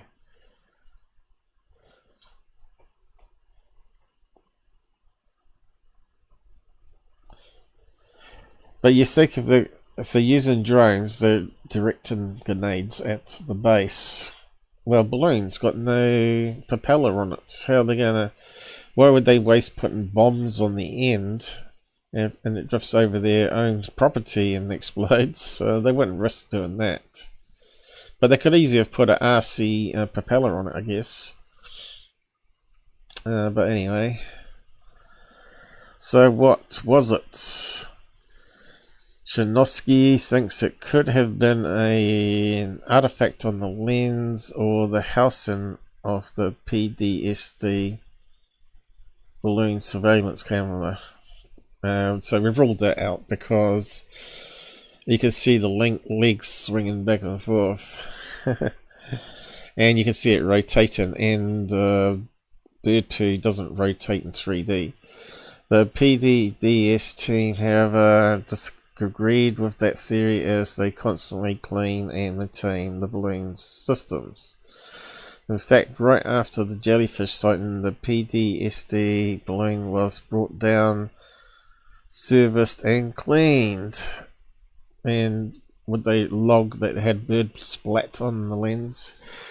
He does concede that there are details in the video that do not fully support his artifact theory. Yeah, he's totally wrong. And thinks a potential cluster of balloons is an interesting theory. Well, that's the top of the list, mate. When asked if it had to choose between the object being something alien or prosaic, Shinosky replied the latter. You can see the angle here. It looks like it's changed angles there. Before it was more straight down, wasn't it? But bird poop doesn't do that. Not deemed a threat, the jellyfish video was stored on the base's secret system and soon became a folktale. We never saw it again, and it was never explained. Well, David Grush got his hands on it and leaked it to Corbell. Is that what happened? It became the base ghost story. Because if he got it a couple of years ago, it could easily be from David Grush, couldn't it? Or Grush, or whatever his name is. I mean, keep saying it the UK way, not the American way. We'd show the video to any new guys and tell the story. He is very excited. The video is now out in the public. States he does not believe in extraterrestrial life and thinks some of that life could very well be flying around. States he does believe. Right, he does believe in ETs and UFOs. But he, what's that word there, opines that maybe they aren't alien in the traditional sense. From another dimension, not the damn dimension again. Emphasizes that it's just an opinion and fun. Can't come from another dimension. Speaking of dimensions though, there is a really good sci-fi on at the moment, well, it was a year ago, called Three Objects, so I'll talk about that later. Well, worth having a watch of it. 30 episodes, it's really good on episode 29. But yeah, it's full of science theory and complex stuff. But yeah, and I've just watching another Asian thing from South Korea. It's really brilliant as well, so I'll talk about that in a minute. Near the end of the show, but that's it, right? So we're done with that one. So he confirmed it was a lake there. Speaking of three bodies, there's a link to it. I don't think I got the Mick West thing. Let's have a look. What's going on his Twitter at the moment.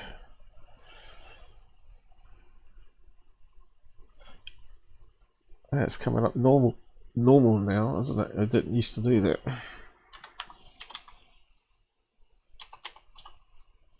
Used to come up like it was on a phone. Looks like it's fixed now.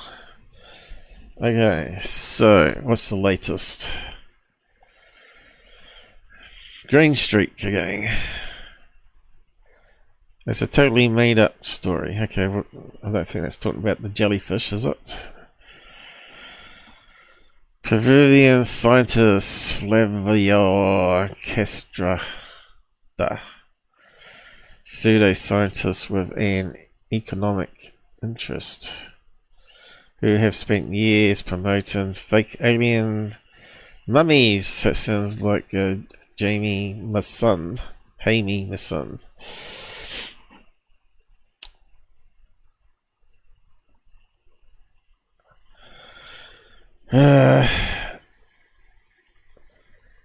What was that one? Big if true, ridiculous if not. Roosh never said extraterrestrial. I don't think he did. He said non-human, didn't he? Intelligence. So, yeah, is it just a mince of words there? A word salad?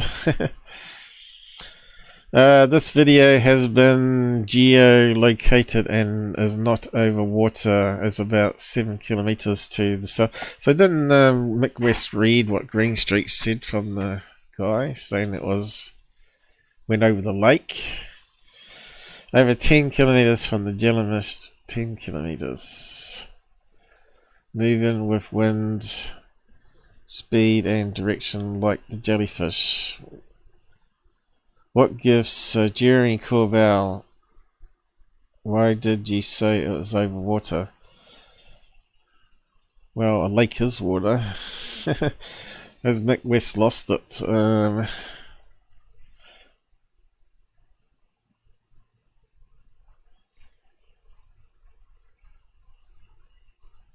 So this is where Mick sort of makes a fool of himself. He should have checked and see that was actually a lake there. So maybe his coordinate thing is wrong then. Has he got a picture of it up? I don't see it. I'll just zoom out a bit.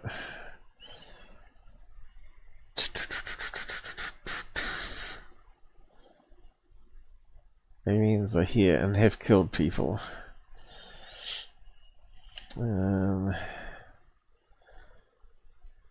Mick West. So he did an interview with that guy that Greenstreet found.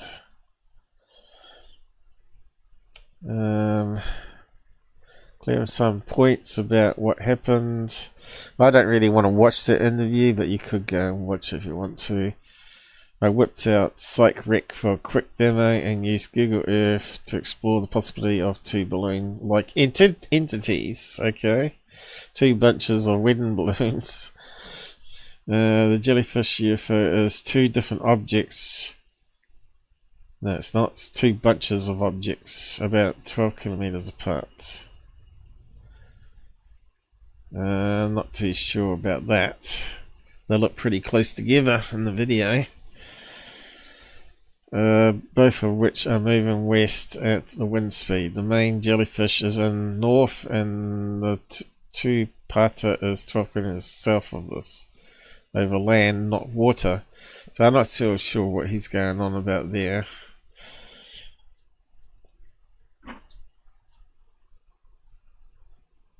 Yeah, I think he's made a mistake.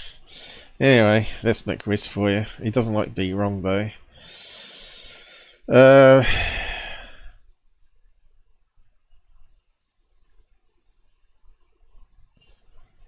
He's probably got it on Metabunk, so go and check out the Metabunk link. He's probably posted it there overnight, probably. What's this clown saying about it now? Let's have a quick look. Definitely looks good. Alright, these are some other ones. But you can see his clickbait header here. Corbell's new jellyfish UFO. Miami aliens at base say more as a psyop. And how many views did he get on that one? Over 200 likes. 11,000 views because he put Miami aliens in the header. You can't tell me Google's not promoting them. But yeah, what's he talking about here? Alright. Not bad. Hey, I want to thank Marvin for the... I don't think that's where I had it bookmarked to. Let me just check. There was some reason why I put this one up.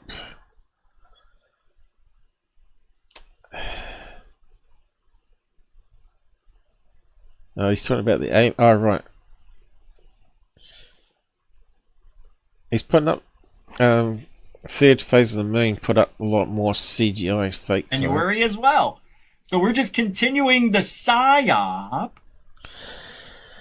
So let's go back to the Miami one.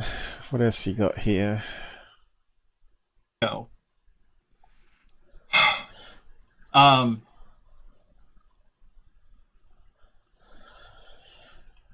Just give Airspace it. being shut down, and what makes this so strange? Sure, well, that's the only thing all my coworkers are talking about. Stupid aliens thing. Have they got the one that looks like something from the Aliens movie? You can tell it's CGI. Is that the one that has it? I think that's probably what I was going to bring up. Because if we go to here, UFO of Interest has brought it up, I think. Let me just check. This is an old video. This is a fake created with one of many thing. Okay, I don't think it's that one. Let's have a look. Oh, here we go. Nope, that's an old fake video. Fake alien taken in Brazil, seen in previous tweet. So this thing, Third Phase was putting up saying this is what was filmed in Miami, which is fake. Okay, it's got some terrible sound.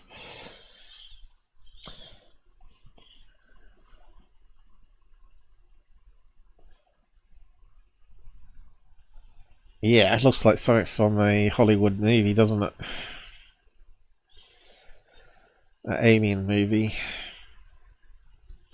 So Third Phase are putting it up and he's just playing it on his episode. But yeah, debunked. Who was the artist of that one? In Brazil, here's the latest video published by Short Test Blockbusters. They created several digital animations, CGI, of that strange creature source here. Okay, that was a few years back now, and of course this is what happens with shells. They find the old fakes and they put it up there for a news story, and they get the all clicks and views and subs out of it. Here's a close-up.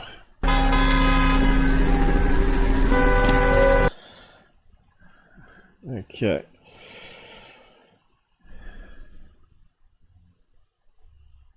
What else you got? Let's see. Readers added community note to the post. Donald Trump. What's that got to do with it? Must watch UFO spotted in Miami. So I don't think that's the real Donald Trump. What's it say here? This just a SpaceX launch taken on July 29th. Falcon Heavy thing. I think that's the one I said was a SpaceX launch too. Let's have a look. Look! Yeah, you got a rocket going up. And it's cloudy. So they worked out that was the rocket launch with the date and time. And that's what it can look like behind clouds. SpaceX going up. Now I think that was also put onto the Miami as aliens. I think that's why he's showing it. That's just ridiculous, really. We'll have a look anyway. We'll just skim some of his. Miami UFO. So this one is also. This is an old video fake created with ISO Android apps such as UFO video camera. So now they're adding all this other shit in to the story. The shells. Alright, look. See, look. Y'all thought I was playing. I know y'all see those lights. Look at them. Not them little ones. think I remember that one. Is that one that sort of expands and the lights zoom off in different directions? Is that the one? I think that was in Florida as well, wasn't it? Yeah, that was a known fake. Do we get a close-up of it? Not in this video, by the looks of it. So that's done by a app. Don't know if we can get a close-up of it. TR3V. And the lights separate. Yeah, that's right. Spin it around. So yeah, you can see what the shells are doing. They're posting it around for clicks, and it's just nonsense. UFOman, we'll come back to him. Oh yeah, oh, there's some fireworks. He's a dickhead. Okay, let's just have a look. One, and they came at me. I'd be happy to share them. Okay, let's see what's going There's on. a dink. See what's up. Witnesses, people there on the ground, and There we go. also having his own opinion of what happened there on the streets that night. We've got Jack Graham with us. Jack, tell us a little bit about what you're just telling us about airspace being shut down and what makes this so strange. Sure, well, that's the only thing all my coworkers are talking about. We're all fascinated about the story. We've been all over Broward, partly in Dade County, trying to speak with people about it. Now, if I remember right, didn't they have put in some new regulations when there was a threat of terrorists that they temporarily shut down or divert the planes over the area? Just in case something is going down. And with the open borders in the USA, you wouldn't be surprised, right? Is Dade County. The thing that's standing out to me is people are trying to discredit it, saying, well, there were teenagers fighting in the mall, so that's why all the police came out there. But what they can't answer is this. If it's just teenagers fighting in the mall, why would they shut down all the airspace over the Miami airport and halt all... Well, because some people said there was gunfire going down. Oh, probably said terror alert. all flights coming out of Miami? It's fairly obvious, really, isn't it? Of course, the police said it wasn't closed down. What was that a real conversation happening with a police officer? You know, I didn't see any badge or a gun or anything. Now, he's going to milk this. I bet he's doing another show today or tomorrow on this. The theory floating out right now. Yeah, I just know I went to Google Maps myself. That was one of the first things I did. I plugged... Yeah, V-Man, again, you come through for me. I keep forgetting to bring that up because we have been hearing now for a while. I'm still... Oh, here you know go. What you mean? Third phase, and he's promoting third phase. It's very closely. Look at... We just how showed this the thing debunk is of that very one. lanky, bunch of legs on it. Yeah. You know, this footage is actually really kind of getting to me. The way it's like glitching out, it kind of Thank you, flashlight. really goes with the eyewitnesses' accounts of how they say Oh, that right. it almost seems... Oh my God, I'm sorry. So they got that bindo on there, the redhead, talking garbage. None of them do any research, right? What do people follow third phase for, still? If you're looking for answers, you don't follow third phase. Are they watching it for just laughing at them, having a drink, and getting drunk and laughing at Blake Cousins and his brother and this new redhead they've seemed to add to their talking dialogue? They just want to have a good laugh at them because they are laughable, aren't they? The amount of crap that comes out their mouths. Sorry, yeah, V-Man, again, you come through for me. Yeah, stop giving them money, you fools. Okay. Yeah, V-Man, again, you come through I'm for trying me. to skim past that. The aliens are deep. This fits it. If this is it, now they're saying aliens are demons. if this is what they saw, and not some CGI hoax, high hoax, yeah. He's a dickhead. He's definitely high, isn't he? 20, 30 days, I guess. I don't know. Was there anything else? We'll just skim it. PSYOP. Look at the witnesses that came forward. They're all clean cut, relatively in shape.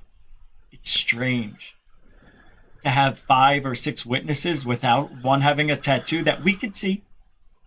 I'm telling you, there's something off. See, again, now he's pushing that Miami one as a PSYOP, a conspiracy, right? It's just gonna... It goes into that mindset of those people that want that sort of conspiracy, right? And they're going to sub to him and donate money to him. And it's not even the truth, right? It's really bad. I don't like it, but I don't see anything alien. I'm not sorry about saying that. It's just nothing. So this is the thing he says, no, it's CGI, it's not aliens, blah blah, and then he talks about, oh yeah, it could be a PSYOP. Well, it could be aliens. He changes his mind all the time, and it just keeps people subbed. All right. What do we got here? He's a dickhead. Okay. His name's actually Richard, and they do call him Mr. Dick.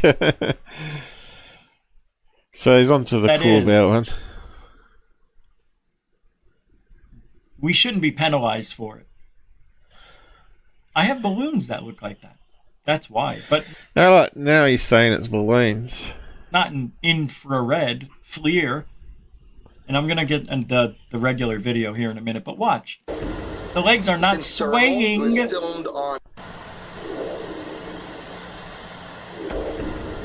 It's in thermal. They do over, if you add the different frames up over a longer period, and especially at the end, they do sway. So here, it disappears right? And they are talking about cloaking. Anyway, it's just garbage. Okay, let's move on. Right, 3-body sci-fi. I suppose we could talk about that in a minute. And that one there too. What was this thing on the end here? Alright, let's do the last thing. Yep. So this UFOman's put up this one here. And when I looked at it, I thought, okay, that's probably worth seeing if we can suss it out, but there's no information. We got dates, but we ain't got times again, and we need the times. So I've just played this, and I'll just go over it.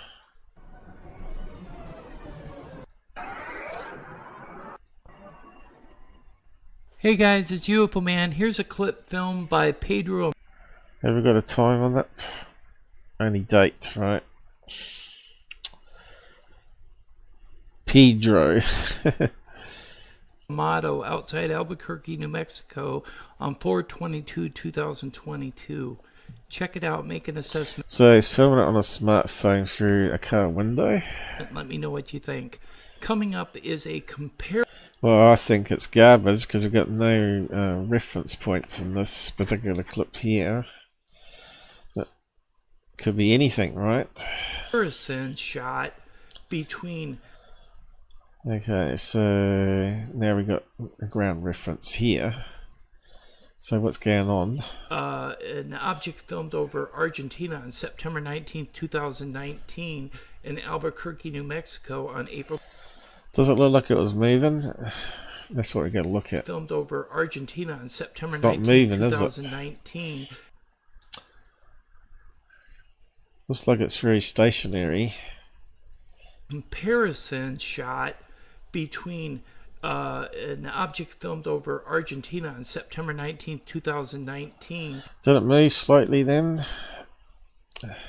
Argentina on September 19th, 2019. I think he's zooming in with the camera. Albuquerque, New Mexico on April 22nd, 2022. They appear to be kind of like the same object. Take a look, make an assessment, let me know what you think.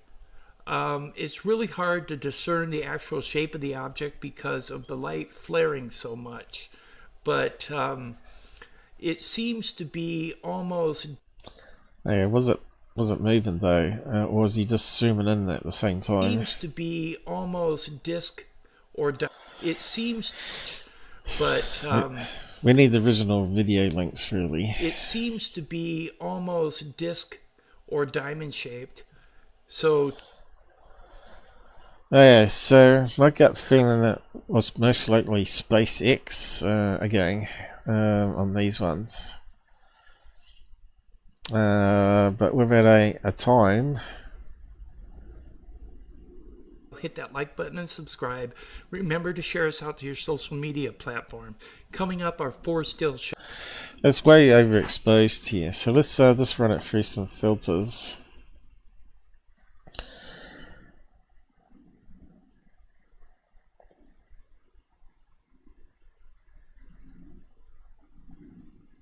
And looks like we might not be able to tone it down.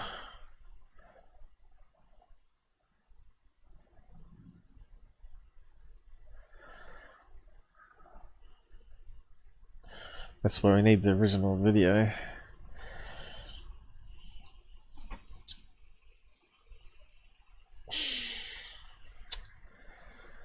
Looks like it might be a lot of cloud around it.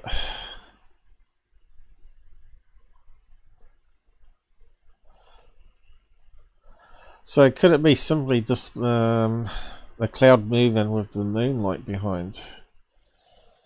That's another possibility.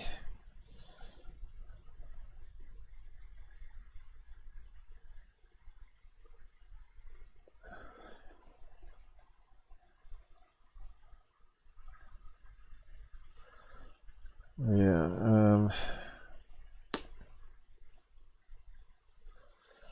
that sort of changes it a bit there. It looks like clouds, doesn't it? That looks like cloud cover here. Could it be simply just a rocket launch between clouds, or looks like maybe there might be something on the end here, like a, you know, it's got the rocket contrail here, and that bit in the middle might be where they're separated, right? Need to go back on that. 19 in Albert. So that's normally where it separates, right? And there's normally an explosion of gas, and that what do you call it? Second stage is broken off there, and it carries on. So they both look very similar, or are they? Doesn't look very UFO-like now, though, does it? Shot between. Now this one here looks very similar, like cloud, right? It's bending in there. It's well overexposed. But it seems to be almost disc or diamond shaped. So disc or diamond shape, yeah. Not really. Take a look. I wouldn't call it diamond shape, and I wouldn't call it disc shape.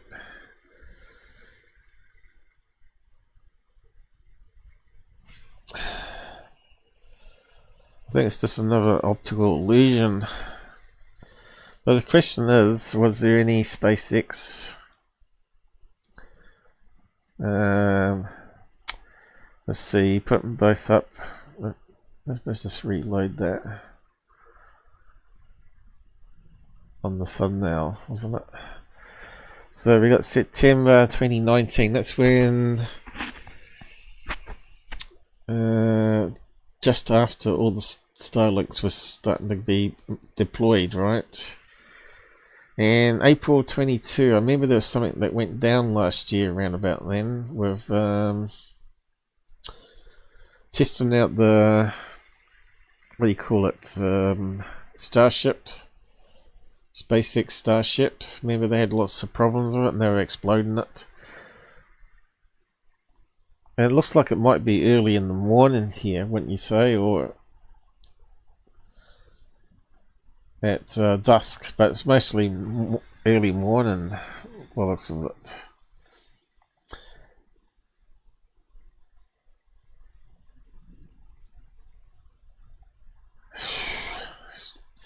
But yeah, I wouldn't call them UFOs, not without doing some proper investigating and ruling out things. So, September 2019, SpaceX.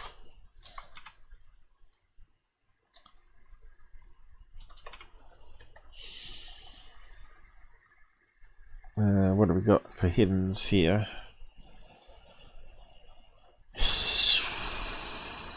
What happened in space in 2019? Made soft landing. So it was September, wasn't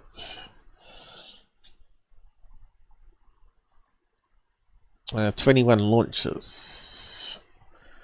2018, but 13 in 2019.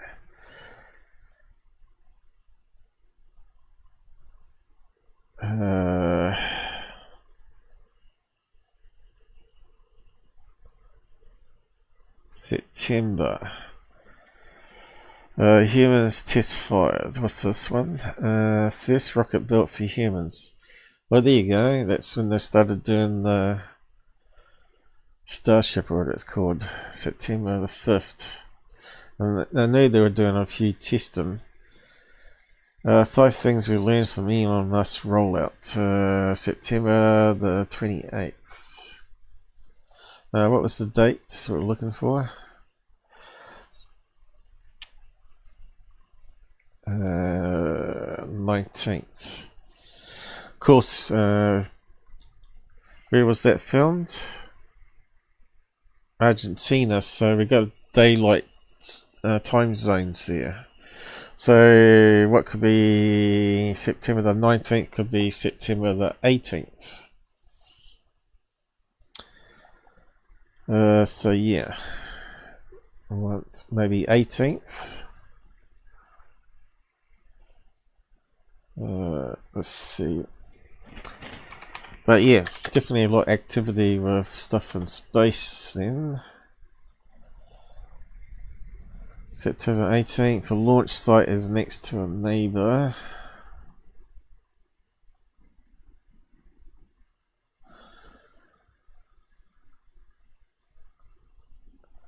Test pad. That's nationals. Update. Prototype Mars rocket.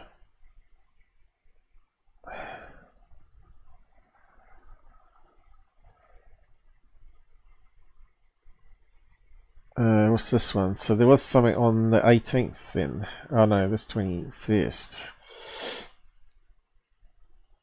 What's this one? Starlink to fill line share of SpaceX near launch. What's that mean?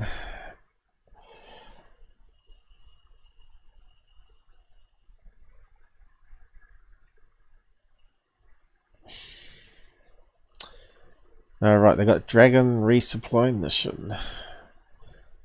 But that was 29th.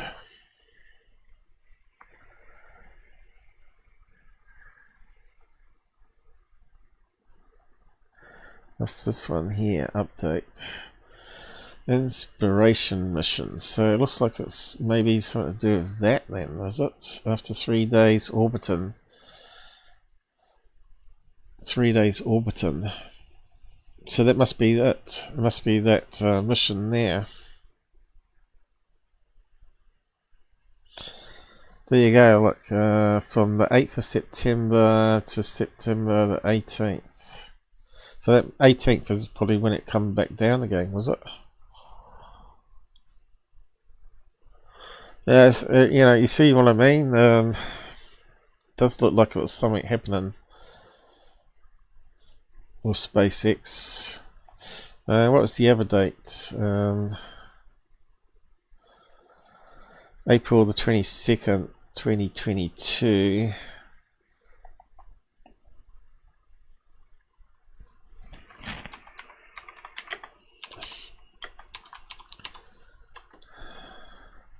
sort of 2-2s there. Yeah, obviously something's happening then too. 4 crew launched is targeted at 5 April the 27th. Now that's 5 days after that date, but what were they doing 5 days before that date? July Starlink mission. Maybe there's a Starlink launch as well. Space stations update. Astronauts will fly a new Dragon spacecraft named Freedom. But when was that? Somewhere in April by the looks of it. Of course we've got to allow for time zones too. What was location in Mexico? So we can't trust the information we got here anyway. 21st.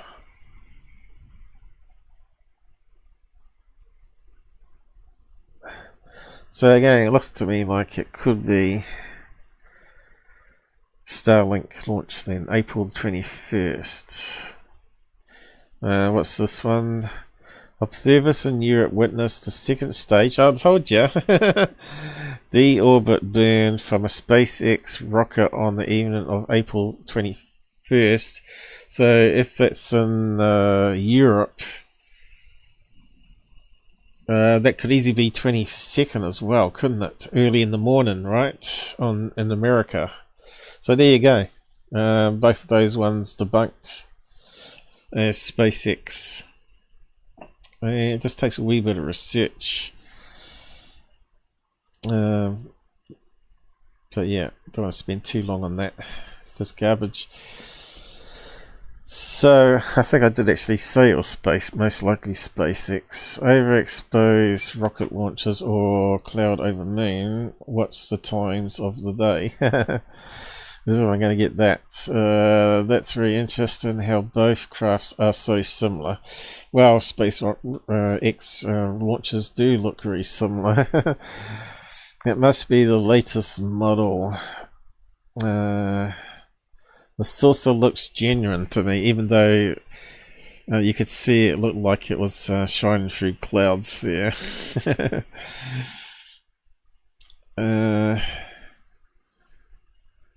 Wow, is that real? If it's really not photoshopped. Why are they thinking it's photoshopped? Nice one. Both seem to have the same sort of offset angle. Well, sick Rene Cruz wouldn't have a clue. Could be a drone. I think I'm most likely correct there. Both probably been debunked as SpaceX, but UFOman would have put it up anyway. Join the channel. No.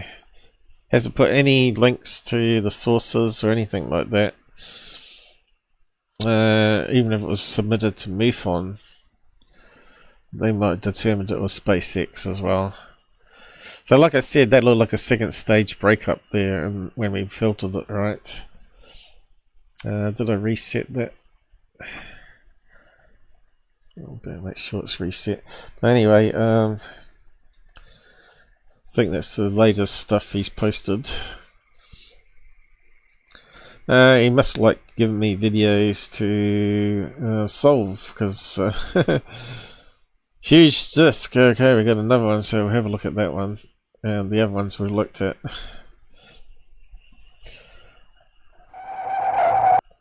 I'll just catch up on the side comments before I get too far ahead. So what do we got here?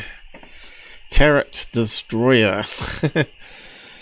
Haven't seen you here before. Oh, speaking of which, I should do the gifts thing. Let's see. How did I do it last time? Let's see if it's going to work. I can give away another 5 gifts. Membership gifting. Gift 5 now. Let's see how many of my regular watchers gets a gift on YouTube. There we go. Is it doing something? Oh, here we go. Anyone we know? Did anyone we know get one? I'm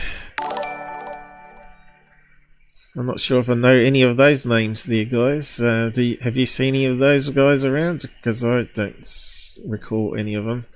It's funny how Google gives it away to people that lurk and probably haters, and not the people that actually give super chats and stuff. Because really, these guys should get a free gift. It's still going. It's a wee bit slow, isn't it?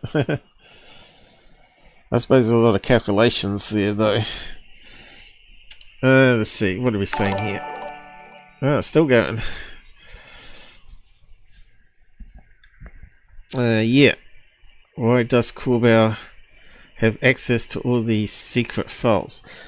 Well, I think it's he got all of them from that David Grush, and he's saving some to keep his grift going, right? That's what I think. Yes, Corbell is disinformation show. I hope you and Charlie. Is that Shelley? Well, my eyes are getting the infections. See soon, I hope. Chandler. Oh, maybe it's not Shelley. Yeah, Charlie's good, although he does fall over a couple occasionally. But yeah, his time is limited now. He's getting old. But it'd be very sad not to have him around, because he does make me laugh a bit. He's a funny character. He's got his little quirks. It's funny how all dogs have their own sort of personalities, isn't it? It's a bit like humans. Why would aliens go to a shopping mall?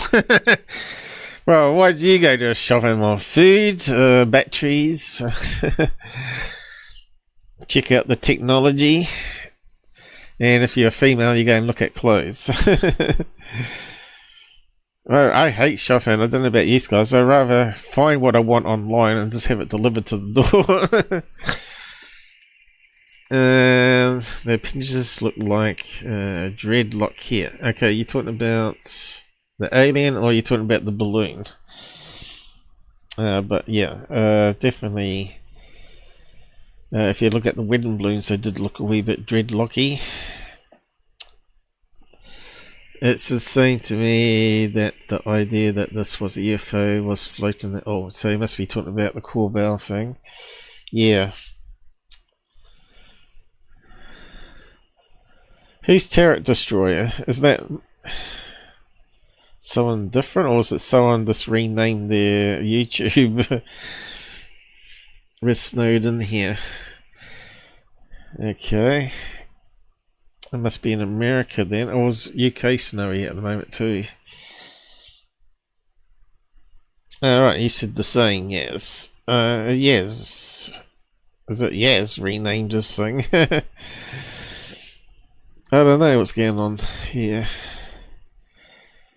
The pictures look like dreadlock. Isn't it the same thing the other person said? Are you trying to trick me? I have heard some. I can't quite read it now. Anyway, better move on. Anything up on Peeled here? Better check up on those guys. Planet Truth. How's it going? What have got, military thing happening or what? Some emojis, or what are they called? Stickers, is it? Who else we got that we missed? Boo Slayer is with us. Planet Truth, welcome. Boo Slayer, welcome. Vulcandano. Bird poop. Yeah, I don't think so. I think we've debunked it being bird poop. And Pam. Right, so I think we've caught up there. Better move on. What's the time now? Because it seems like it's been ages already. 2.5 hours. Okay, let's have a look at this one. Oh no, looks like a 1950s sci-fi. Señores, miren. I think I've seen this one before. It rings a bell. Recycling the crap already, aren't they? Los cerros y miren, parece una nave gigante que alumbra hacia el cielo, no hay nada.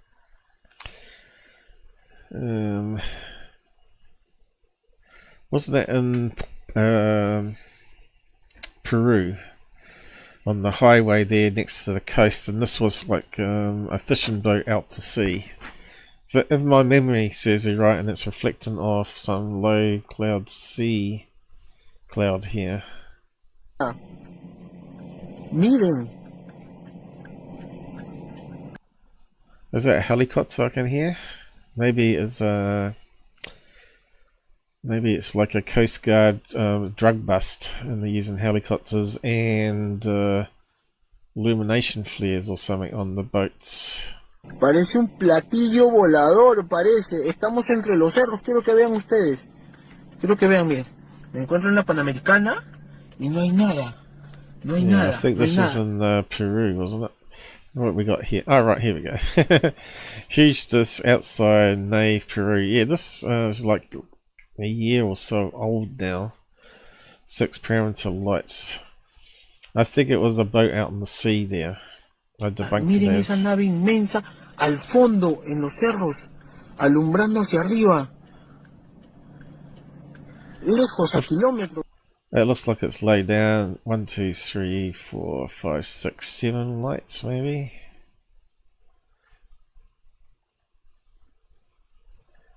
What's happened to it? So he stopped Nos it. encontramos en la Panamericana, camino a Nazca, y quiero que vean, ya estamos Yeah, so yeah, that's what it is. entre los cerros y miren, parece una nave gigante, señores, miren. Probably squid boats out the coast there. Anyway, another garbage video. And it doesn't zoom off or anything. Just stops filming.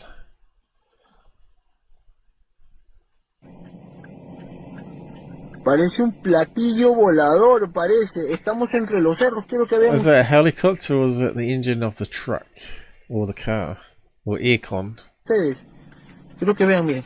Me encuentro en la Panamericana y no hay nada. No hay nada, no hay nada. Miren esa nave inmensa al fondo en los cerros. You can see it's very low down to the road there when he pans around, right? So it's got to be out to sea. Vean ustedes, quiero que vean, miren. Me encuentro en la Panamericana. Look, it's straight across. That's boats, fishing boats. Y no hay nada. No hay nada, no hay nada. Nata, I'm filming fishing boats and claiming it's UFO so I can get lots of subs and money. Miren esa nave inmensa al fondo en los cerros, alumbrando hacia arriba. Lejos a kilómetros. It's not even English subtitles. Go on, UFO man, what is it then? Because I'm sure he put this one up already. He didn't say anything about it, did he? Coward. Just in case Paul was watching him.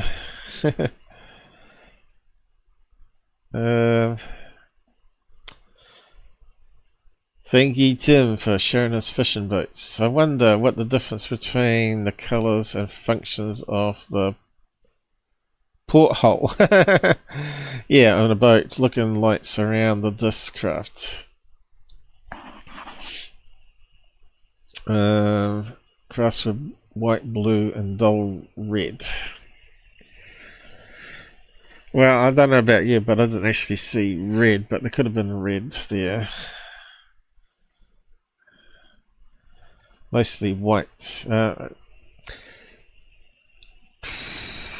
I suppose they could have had a red light there, you know, like what do you call it? A security light You know, because boats have coloured lights on too, don't they? For left side and right side and all that sort of business.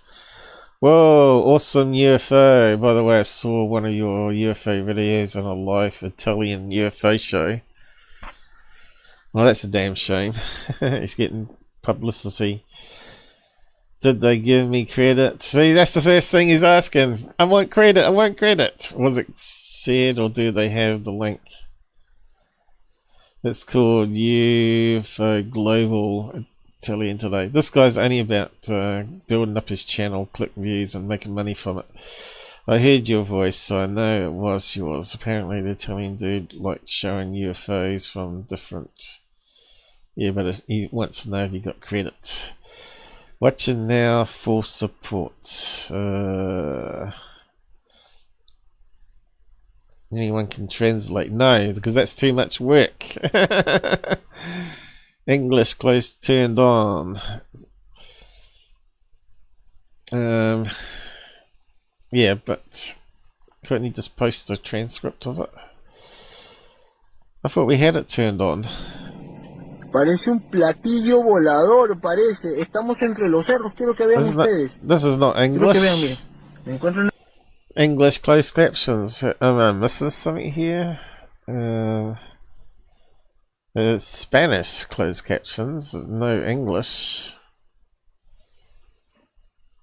Is there any way we can change it?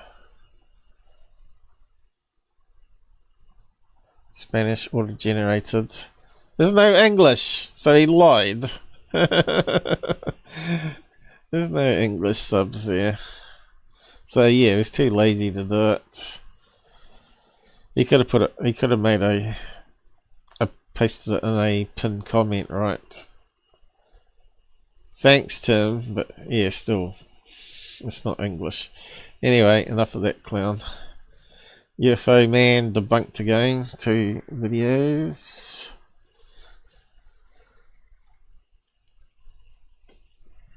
Alright, okay, let's just talk about the 3-body sci-fi. Now, Netflix is also making a version of this that's coming out in March.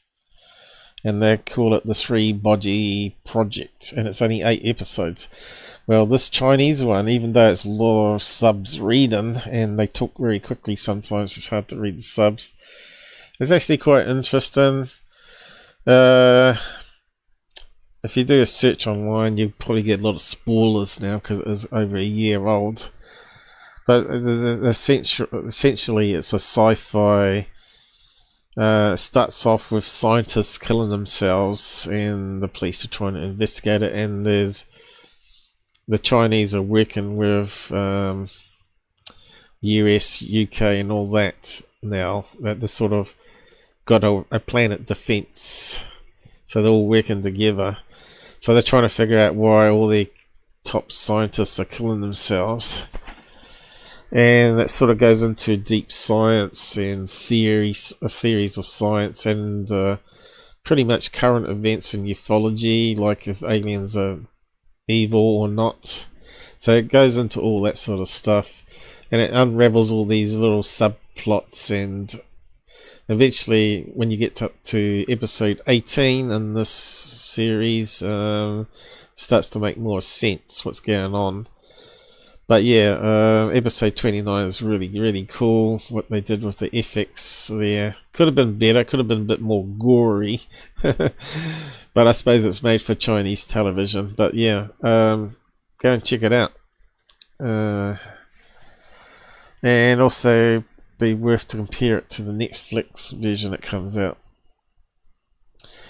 But essentially, it wraps in SETI type stuff where aliens get communication and they're heading towards the Earth, but they want to destroy us. Or so they claim. But they're trying to get a group of people that are in communication with them on planet Earth, and yeah, episode 29 is well worth watching. So I won't ruin it for you, but go and check it out. It talks about it here, but I think it will have a lot of spoilers in it. The broadcast premiere, 3-body on the 13th of Saturday. So I think it was free to watch on YouTube at one stage, and it's not there now. We are thrilled to present the original mind-blowing sci-fi epic from China, 3-body based on Xing Lu's celebrated novel, The 3-Body Problem.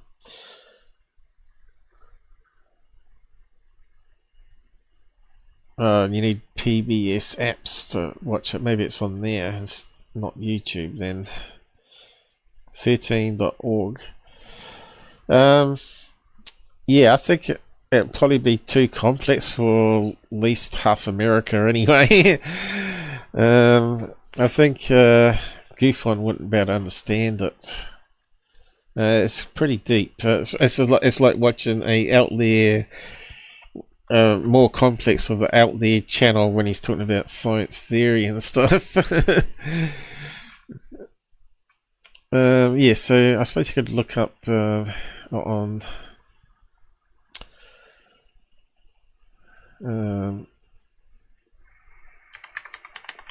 it might have a trailer you can watch without ruining it on the movie database. Oops, 3-body.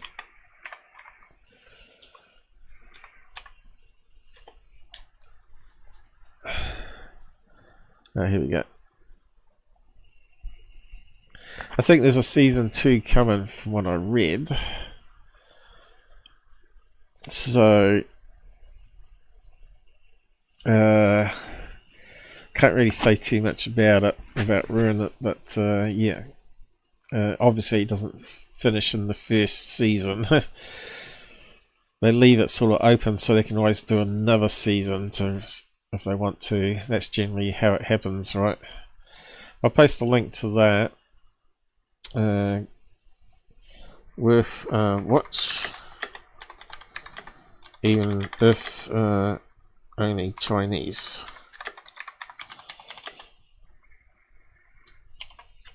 It's up on Pilled.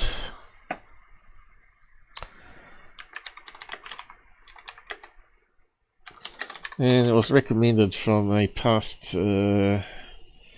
channel member. He said, "Have you heard about this?" I said, "No." So I looked into it and started watching, and I sort of got into it. It wasn't too bad. There's also that I placed up here. Their version, they got a trailer up as well.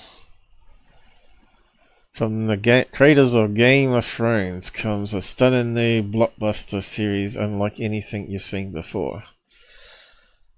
So normally trailers are copyrighted, so I'm not going to risk it. But if you want to watch it, Netflix version coming, because that will all be in English.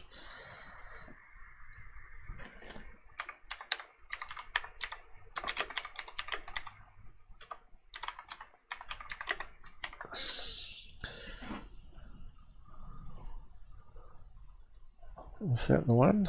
Yeah. What's it say here?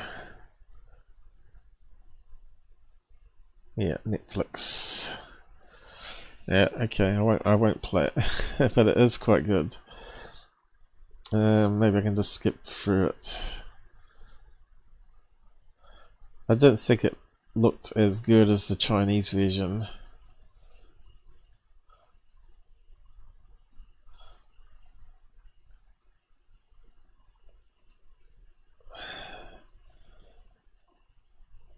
It's not a really good promo, I don't think. Life elsewhere in the universe. Okay.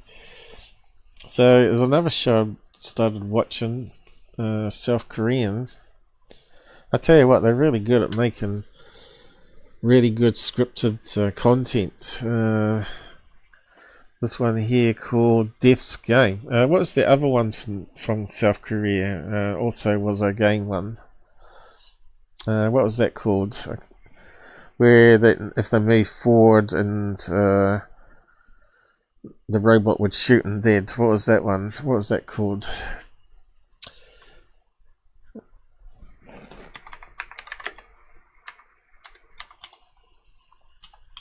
TV shows. Let's see what comes up.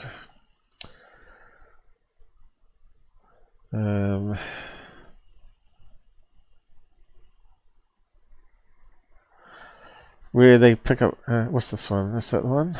All of Us Are Dead. And Netflix seems to be doing it, doesn't it? Haven't heard of All of Us Are Dead. That might be worth checking out because they do make some good content and they do act pretty good as well. What was the other game show thing? Not seeing it. There's meant to be a season 2 coming of it. Squid Game, that was it. Squid Game. There we go. Is there a season 2 of that now? Or have I missed it? It's quite easy to miss things.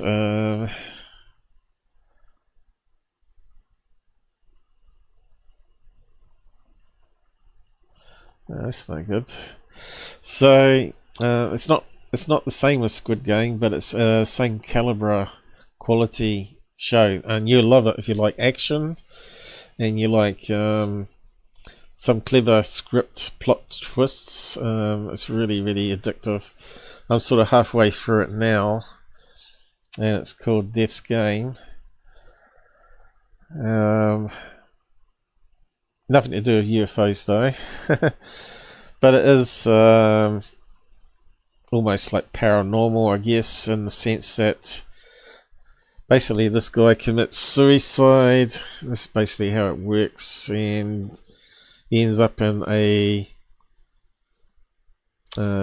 not hell, but in between, a holding area with this crazy Korean chick here that says she's deaf, and she's given him more chances to change, see if he can take up these challenges, and if he manages to pass one of them, he can have a choice of not dying and actually recovering from his suicide. So I'm not sure how that's going to work out, but yes, it's really clever. So just put it this way, she puts it in other people that are killed before they get killed, and he has to live their life and try and prevent it happening. It's really clever. And of course it turns out all these different people that she's putting them in are somehow related. You find out later, all connected somehow. So it's a bigger plot and a subplot, and it's got some romance in it, you know. Then he finds out the truth about things. Yeah, so one of them is he goes into a kid that's being bullied at school, and he's got to prevent him from being killed. Another one, he gets trapped into a serial killer. He's got to prevent him from being killed, and so on. So go and check it out without ruin what goes on, but it's a really good action scene. Another one, he ends up in a gangster, so you can imagine what that's going to be like Sopranos times 100. Yeah, Death's Game. I'll probably be watching some more of that tonight, actually.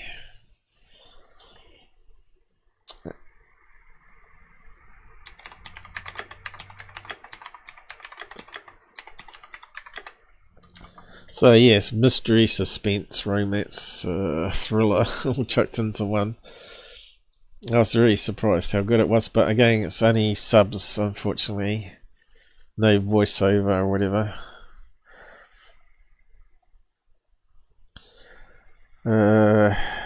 Yeah, finish with that one. So onto the gravity stuff now. And I might need to go and get some nasal spray. I might just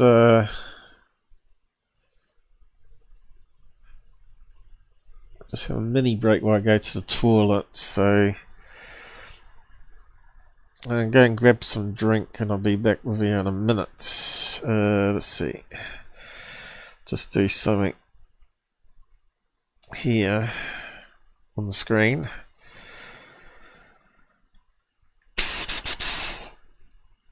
Do spaces again, I suppose. Yeah, I'll be back in a minute.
Okay.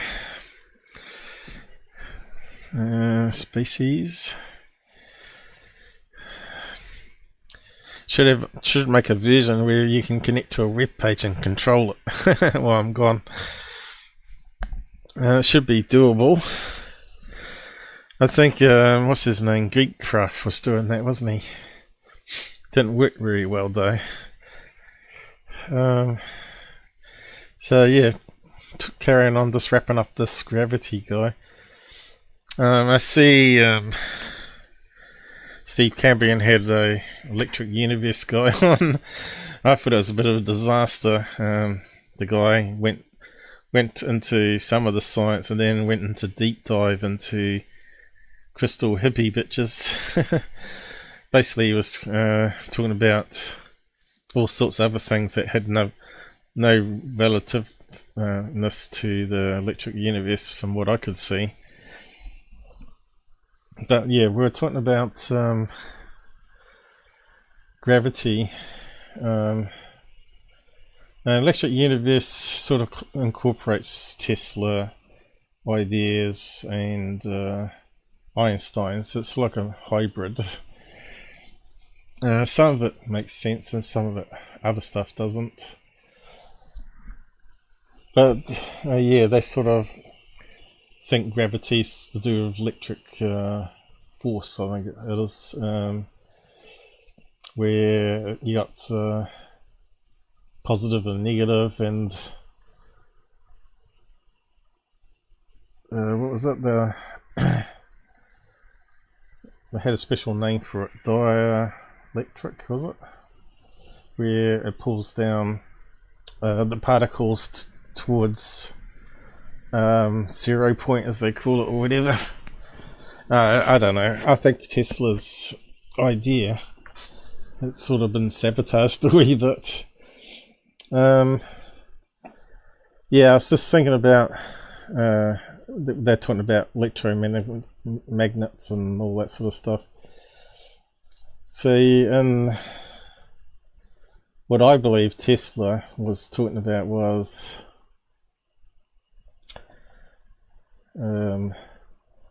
like a body of a UFO. So he was talking about having flying platforms that hovered over the cities and used like his Tesla coil to tap into the radiant energy to power it. So yeah, we didn't find out too much about that. Was mentioned to his nephew, but yeah, if you got a load of atoms, right, in a craft, which is dense energy particles of various kinds, protons, neutrons, and all that, which have fractal energy, which is also mentioned in the electric universe. Makes sense that fractals live in nature, so why wouldn't it work also in the atom? And of course, that 3 bodies also talks about 11 dimensions and string theory in it, and it sort of lost its way describing all those dimensions at the end to me, where they're saying a universe is actually inside an atom and all that sort of stuff. But yeah, not to ruin it, go and watch it. So these are absorbing energy all the time from what the electric universe was saying was ether, and what Tesla was calling ether, but it could easily be just called dark matter because you can't see it, and it's absorbing radiant energy, which again to me could be just called dark energy, right? Because you don't see this energy. It's being absorbed at a certain frequency, R1, and they emit some of the energy back out in resonant frequency R2, and that goes back into the ether and somehow regenerates back into R1, if that makes any sense. And if you can block this energy flow, the atoms get starved, and they, in a sense, lose weight, they lose mass. Energy equals mass, right? So somehow you want to build a charged skin around it, all that, and everything inside that's not getting the radiant energy. Even our bodies are absorbing it, right? We've got atoms, so we're absorbing radiant energy and also emitting it, but we can't see it. It's dark energy. Technically you would lose weight and you become almost like a feather, and you can be then sipped off at Mach 15 quite easily without being killed, right? It makes total sense to me, this model, but proving it is another thing, or actually creating the metamaterial which creates the field that slows down the absorption and release. So obviously you're not going to block it out completely, but if everything's electromagnetic and magnetic waveforms, electromagnetic waveforms, then we know we're able to influence it. So as you know, through wire, when we're talking about current couple of lives back on this gravity, when electrons flow, which I said we don't actually see it flowing, so what's it actually doing? But it goes from the negative to the positive, we found out, not the other way around. So as it's flowing through the cable, it generates a magnetic field. Is it 90 degrees perpendicular to it? So it creates a sine wave going like that in 3D space, of course. But it also has electromagnetic field as well, which goes the other direction, goes that way. It's hard to draw it X, Y, Z, but there are pictures of it. But yeah, so that means if you're charging the skin up here, some metamaterial charge, it's going to also generate some magnetic field, I guess. Which could be part of the propulsion system, I suppose, to create a vortex that sort of creates a vortex in a direction that you want to go, and it sucks it in, basically. And that's why you don't get a sonic boom, right? It makes more sense. If you have like a tornado spinning around, sucks it in at high speed all the time, it's not going to get a sonic boom because there's a hole that's generating. So a lot of people are saying you're bending space and time in front of it, and it's always going into that hole, so it's never ever going to create a sonic boom. But how does that work with atmospheric pressure and all that sort of stuff? Well, a tornado gets it out the way, right? Creates a little mini tornado in the direction it wants to go. Generally we see UFOs going up and down, right? Makes more sense. Or an angle. But yeah, what was the other stuff I was going to say?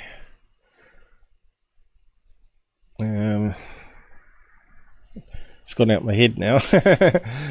But yeah, yeah, gravity and electric fields,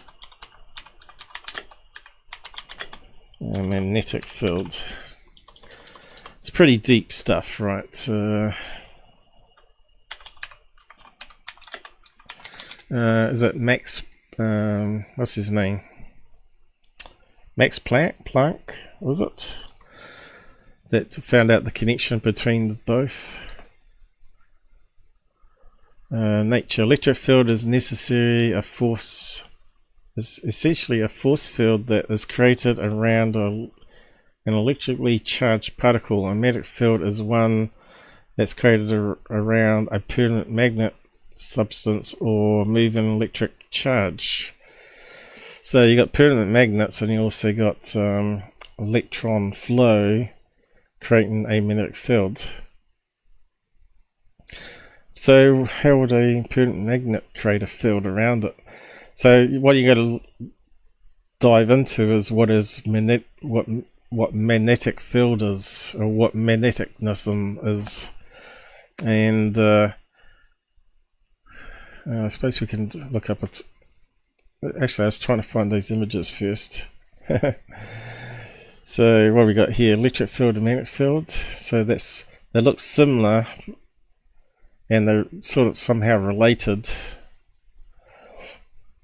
One's north and south poles, and this is at atom level. Is it atom or electron? It have to be atom, wouldn't it? Anyway, oh, here we go. This is what I was trying to draw. So you got propagation of the electron, and it creates a electric field and also a magnetic field, but going in the different access points in 3D space. So if you put a compass next to a electrical wire that has electron flow in it, it should deflect the needle, right? But how does that relate to having a charged skin? Yeah, there's a lot more things to suss out, I guess. I don't think UFO would use would create a really big magnetic field to repel from the Earth's magnetic field. I don't really see that really happening. And of course, if UFOs were doing that and flying over houses, could you imagine the chaos it would cause around cars and stuff inside the house? You suddenly see a watch fly up to the ceiling, stick to the ceiling if it's flying over your house. So I don't think it's doing anything like that. I think it's just more likely to be mass reduction going on. Oh, there's a wire there. Electric current, conductor, magnetic field is generated like that. It's pretty complex stuff, I know. Get wrapping your head around it all. Is it Max? What's the guy's name? Max. Not McConey. Maxfield, was it? Equations or whatever it's called.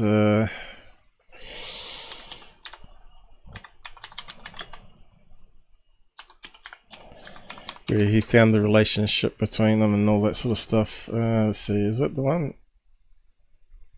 No, not that one.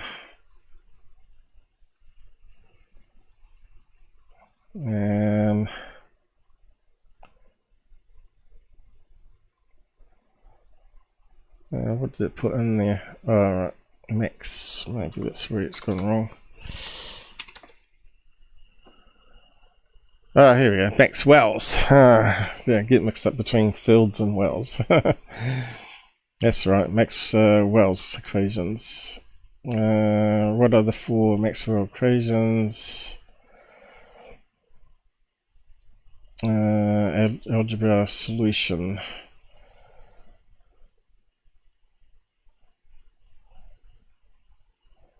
Yeah, so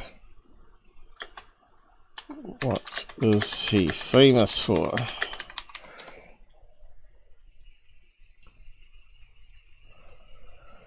I suppose I could read the Wikipedia, but is there anything quick here? There we go. Is that the one? What's the one greatest scientist? There he is. Was a bit like Corbell, scientist, but it's obviously more intelligent. Of the 19th century, is best known for the formulation of the theory of electromagnetism and making the connection between light and electromagnetic waves. There we go. He did a lot more than that, though, I think.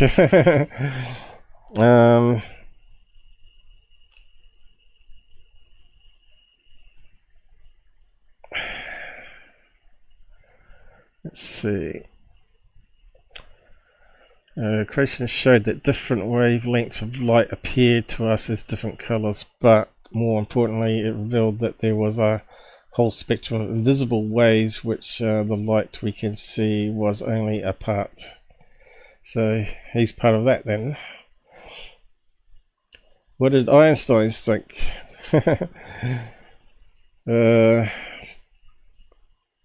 He said it changed the world forever. There you go. What's the IQ? Oh, really? 190? That's got to be very few percent there in the world population getting that. Scottish mathematician, physicist, who was considered one of the most influential scientists of the 19th century. His estimated IQ scores range between 190 to 205 by different measurements. James worked on electromagnetism, laid the foundation for our understanding of radio waves, microwaves, and light. So, yeah. Anyway. What is magnetism? Let's see what it says about that. Magnetism is a force exerted by magnets when they attract or repel each other. Magnetism is caused by the motion of electric charges. Okay, there's electric. So how does that work in a permanent magnet then? Obviously, magnetism, permanent magnet. Let's see if we can find out. What's it called? Yeah, permanent. That's probably spelled it wrong.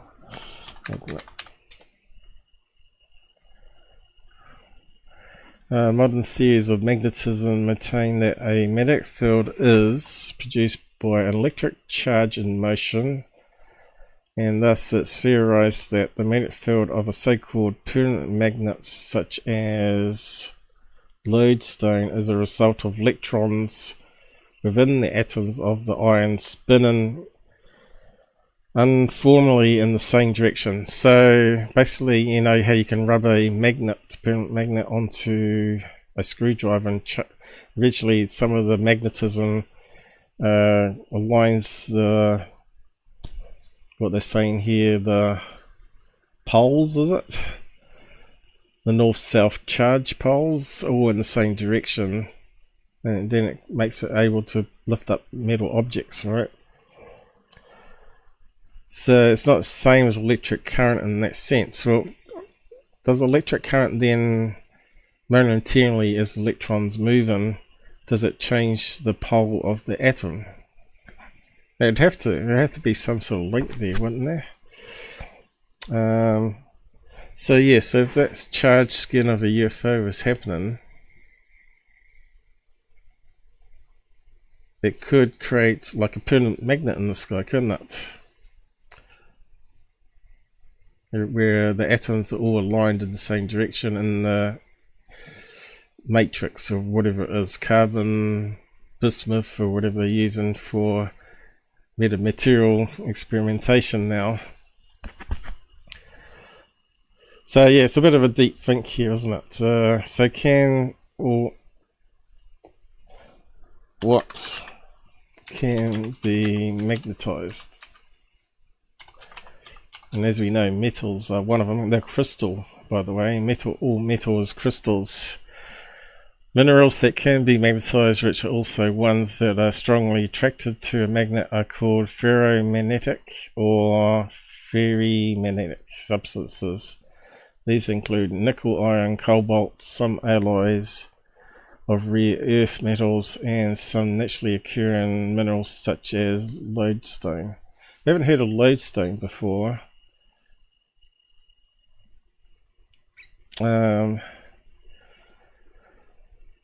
So I just wonder, you know, you thought about UFOs levitating people. Could they somehow temporarily magnetize someone and attract them upwards? I don't think so, but maybe. How would it work though? You passing through the roof of the house in that case, because the roof is going to be metal there, although it's going to be aluminium. I don't think that's in the list.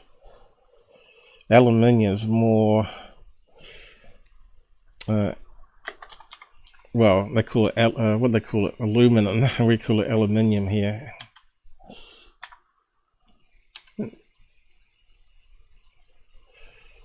I think that's one of those that persists, isn't it? A sheet of aluminium might not be attracted to a magnet. Does anything magnetize to aluminium? Aluminium is not magnetic under normal circumstances. This is because the aluminium interacts with the magnets. Also, when exposed to strong magnetic fields, aluminium can be slightly magnetic, even though it does not exhibit magnetism under normal circumstances.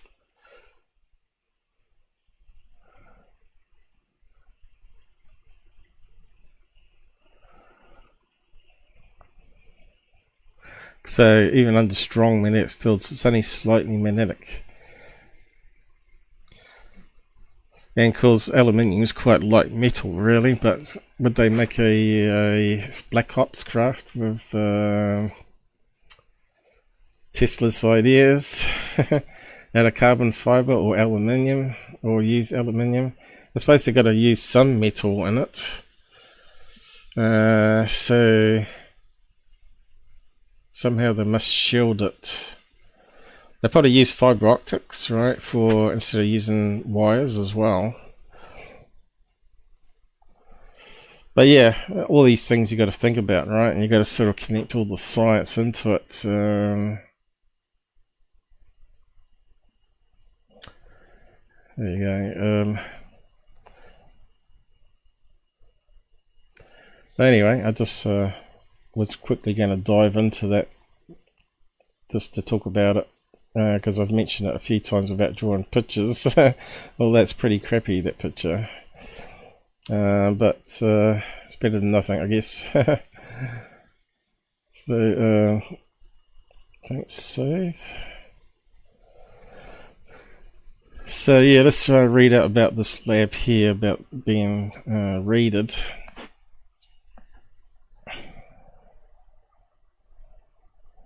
Yes is off. Okay.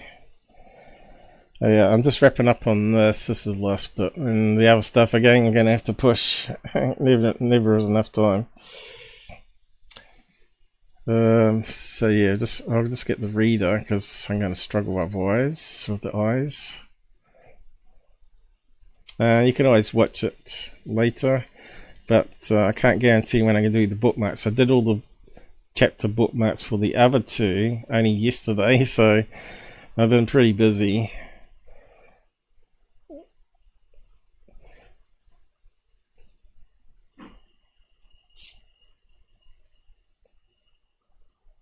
Mick West is another one of these guys that says who watches 2-hour presentations. Well, there's a lot of people who watches 2 hours of GUFON and 2 hours of other talking heads, so why wouldn't they watch 2 hours of mine? So, or 5 hours of mine spread over a week, you know. It's just crazy saying that sort of stuff. Yeah, how do we get it to read again? Not sure how well it's going to go, but let's see. Home. UK. Terrible. Just go down here.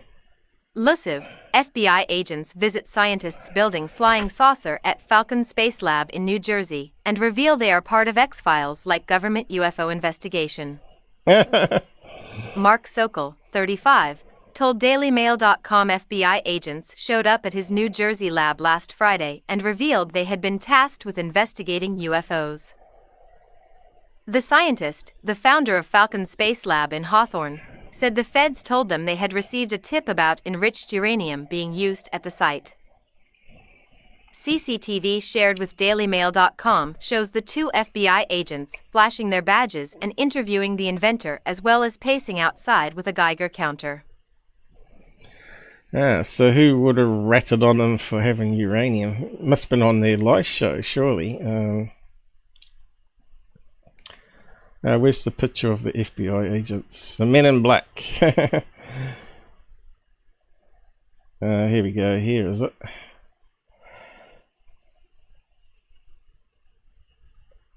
FBI agent visits lab. 1 minute, is it?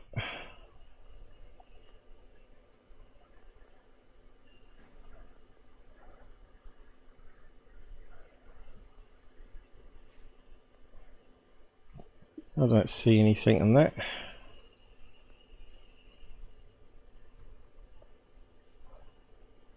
Oh, there. Men in black. They are in black too.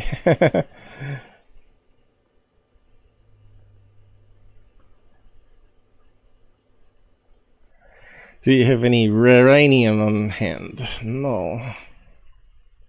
I suppose they got to check it out in case they're building a dirty bomb, you know, like TERRAHERTZ stuff again.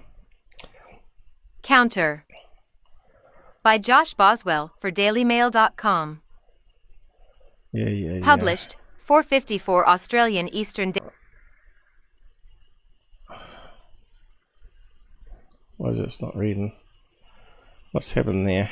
We got sabotaged. Let's try that again.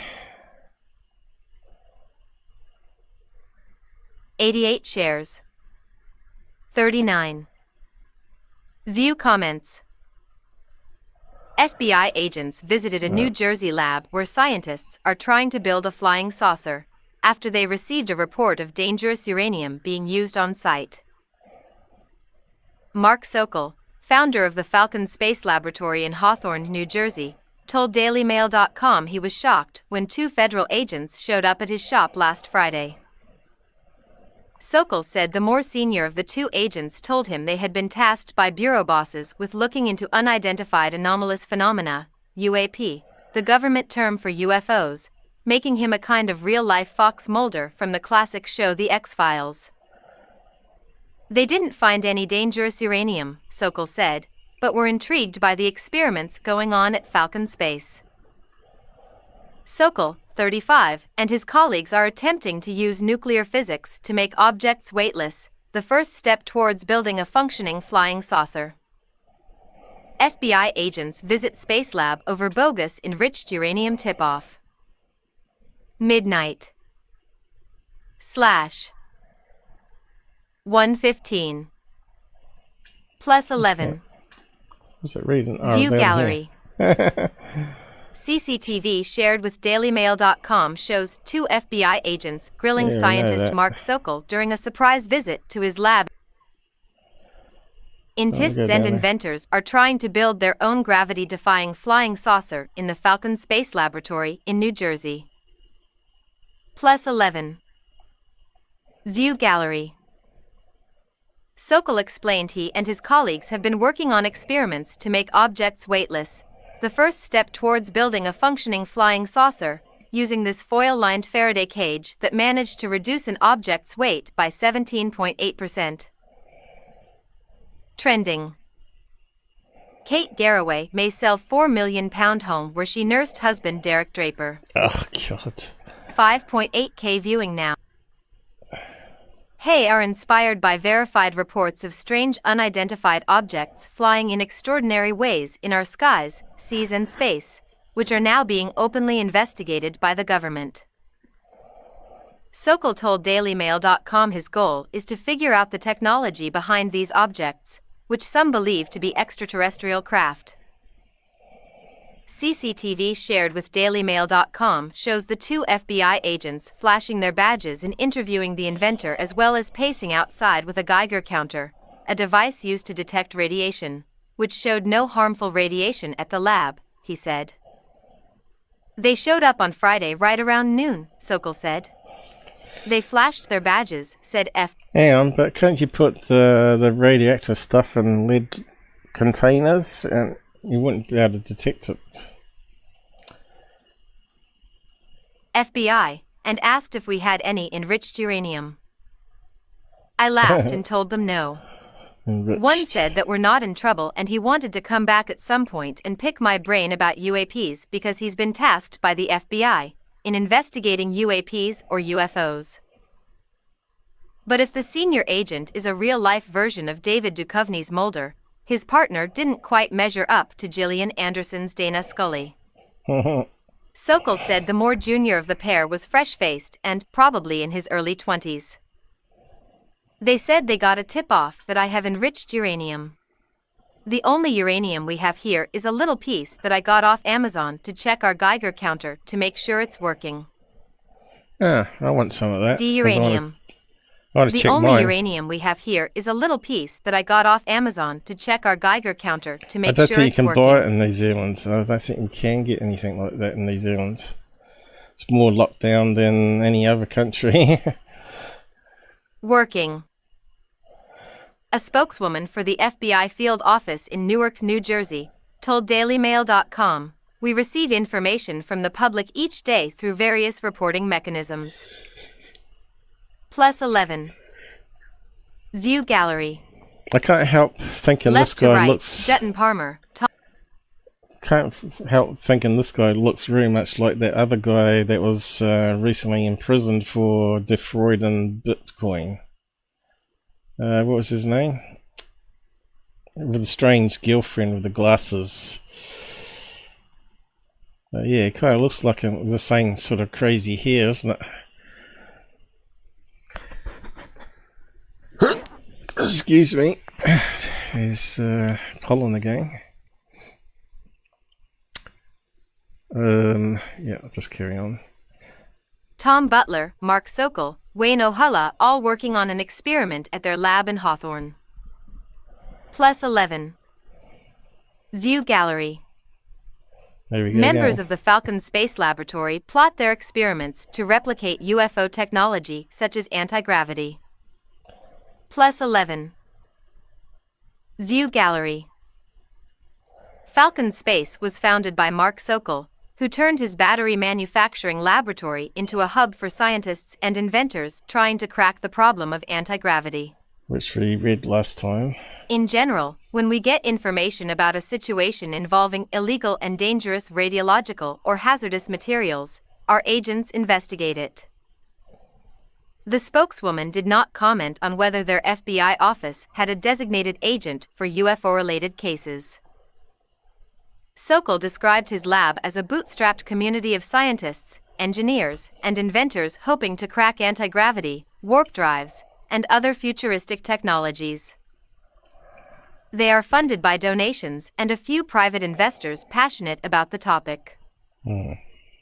We're researching UFO propulsion, trying to figure out propellant-less propulsion concepts that have been theorized to work throughout the years, he said. There's lots of papers and patents that have been put out. But we're a lab where we actually put those theories to the test. Some of their experiments test the theory that objects' mass comes from the jumbled directions in which the subatomic particles of their atoms spin. If you can get those... That sounds like magnetism though, doesn't it? That we were just reading before about permanent magnet. Tiny parts to spin in the same direction, it will make them weightless, so the theory goes. Make them magnetized. Unless we're missing, maybe he's meaning something else to impermanent magnet. Goes. We've seen up to 17.8% weight loss in one experiment, Sokol said. He believes once they can get above 90%, they'll be able to make a floating saucer. Lab co-founder Jeremy Riss runs their YouTube channel Alien Scientist, where they post videos of their experiments and scientific discussions at their regular online alternative propulsion engineering conference. Plus 11. View gallery. Lab co-founder Jeremy Riss said he was skeptical of the FBI visitors, noting that the senior agent had a background in financial crime investigations unrelated to X-Files type probes. Plus 11. View gallery. The agents appeared to be real-life versions of FBI Special Agents Fox Mulder, played by David Duchovny, and Dana Scully, played by Gillian Anderson, from the hit sci-fi series The X-Files. I think that's stretching it a Riss bit there, though. was skeptical of the FBI visitors, noting that the senior agent had a background in financial crime investigations unrelated to X-Files type probes. You're late to the party. They said they were interested in UAP and the kind of stuff he was doing at the lab. It could be a shoe in the door, he said. Maybe they're trying to trick Mark into opening up more because they know it's his passion. We're wrapping up in a minute on this stuff anyway. Oh yeah, I forgot to mention about the metamaterial that I was talking about before. Probably will have resonance using the terahertz frequencies. That's probably part of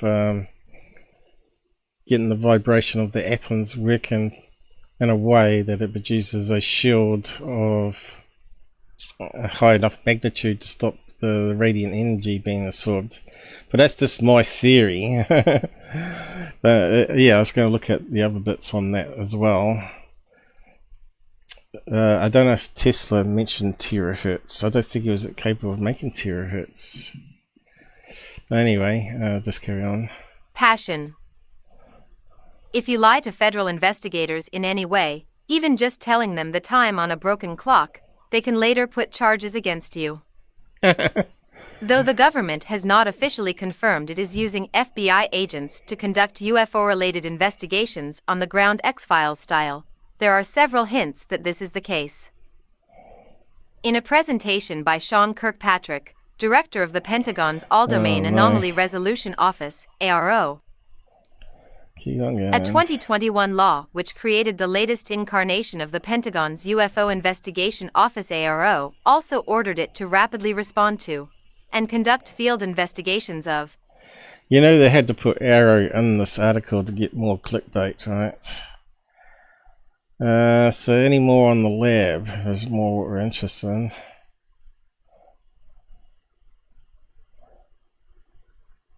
Yeah, it looks like they just tapped it on.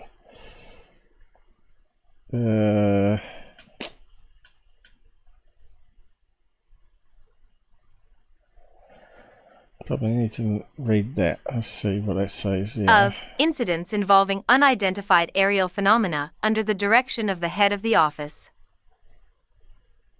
E is involved in UAP detection, tracking, mitigation, and recovery.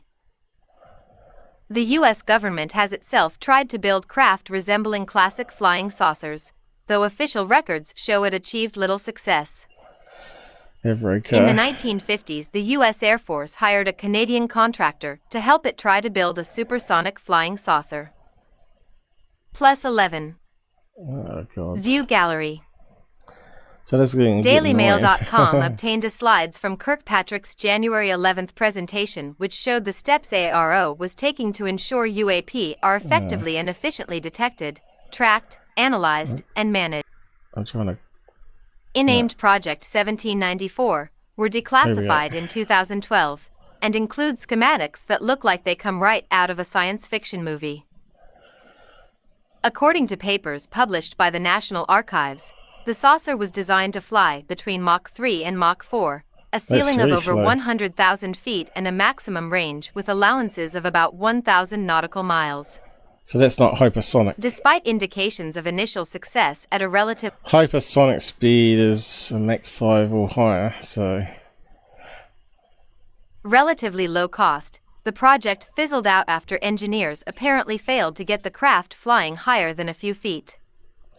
That's the average. From 2015 to 2017, the U.S. Navy filed for a series of patents for futuristic inventions, including a triangular-shaped hybrid aerospace underwater craft and a craft using an inertial mass reduction device, or anti-gravity. The supposed inventor, Dr. Salvatore Pais, that kind of sounds like the TR-3B, doesn't it? Boasted in the patent of possible extreme speeds by his vehicle and the potential to engineer the fabric of our reality at the most fundamental level. Blah, blah, blah. But other physicists criticized the filings for their lack of specific technical details and allegedly nonsensical pseudoscience terms, fueling theories that the patents could just be propaganda to confuse America's adversaries. The Navy told U.S. Engineering News site The Drive that they spent 3 years and $508,000 on the project, but ended it in September 2019 after failing to prove Dr. Pais' proposed science.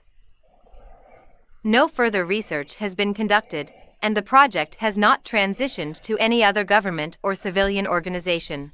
And of course that's the warp drive thing, wasn't it? I think it is, isn't it? Anyway, we're down to the bottom. Yeah. 2 more FBI types diverted from investigating of the Biden crime family. Come on, feds. This is how the... What's that? Roomba vacuum got kickstarted. FBI is a joke. Yeah, I can see why I got investigated. Who else got investigated? Bob Lazar. Maybe he was meant to be having also nuclear stuff, and it was used to kill someone. So yeah, it's not uncommon, isn't it? So where's that guy's name? I think, is that the one that does possible extreme speeds by vehicle, potential engineer? Let's see. Let's do a search on that one, shall we?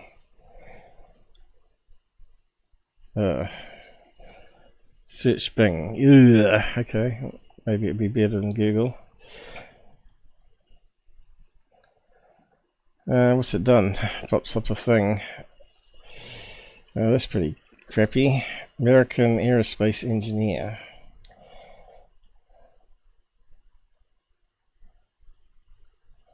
Ah, right, there we go. I remember that patent that did the rounds a couple of years ago, wasn't it? So that was meant to be the zero mass reduction by charging the skin. But yeah, I haven't actually read the patent. But the problem is a patent is a block diagram. It's not actually step by step how to build something and get it working. It's just to protect a general idea. So it's like a block diagram. This is our concept of reducing mass. It looks like it's creating a field around a V shape here. So that's the guy that did it, huh?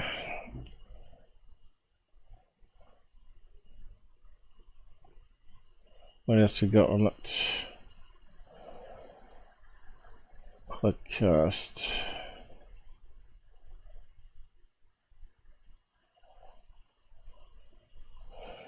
What is behind the US Navy's UFO fusion energy patent?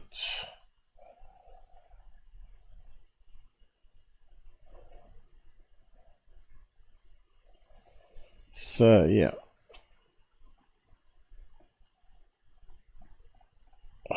that's all that stuff. So pretty much done on that, aren't we?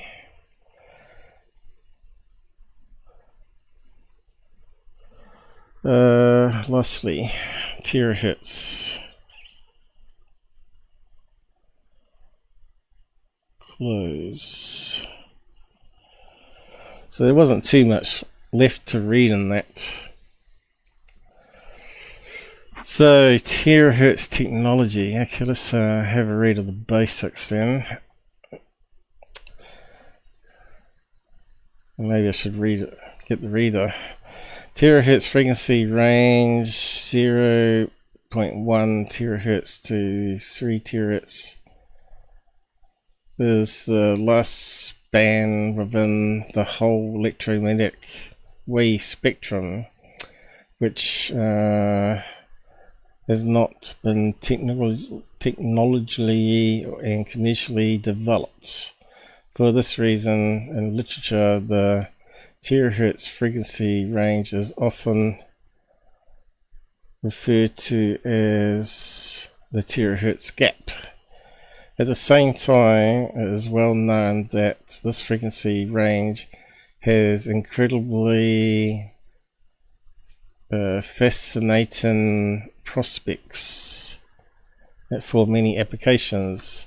Terahertz radiation exhibits 3 unique properties which stimulate development of the whole terahertz industry. The major advantage of terahertz waves or sub-terahertz frequency range 0.1 to 0.3, that is that many materials which block visible and infrared spectra appear to be transparent in the terahertz region. So that could explain why if you put a metamaterial and use resonance to generate the mass reduction, it also cloaks it.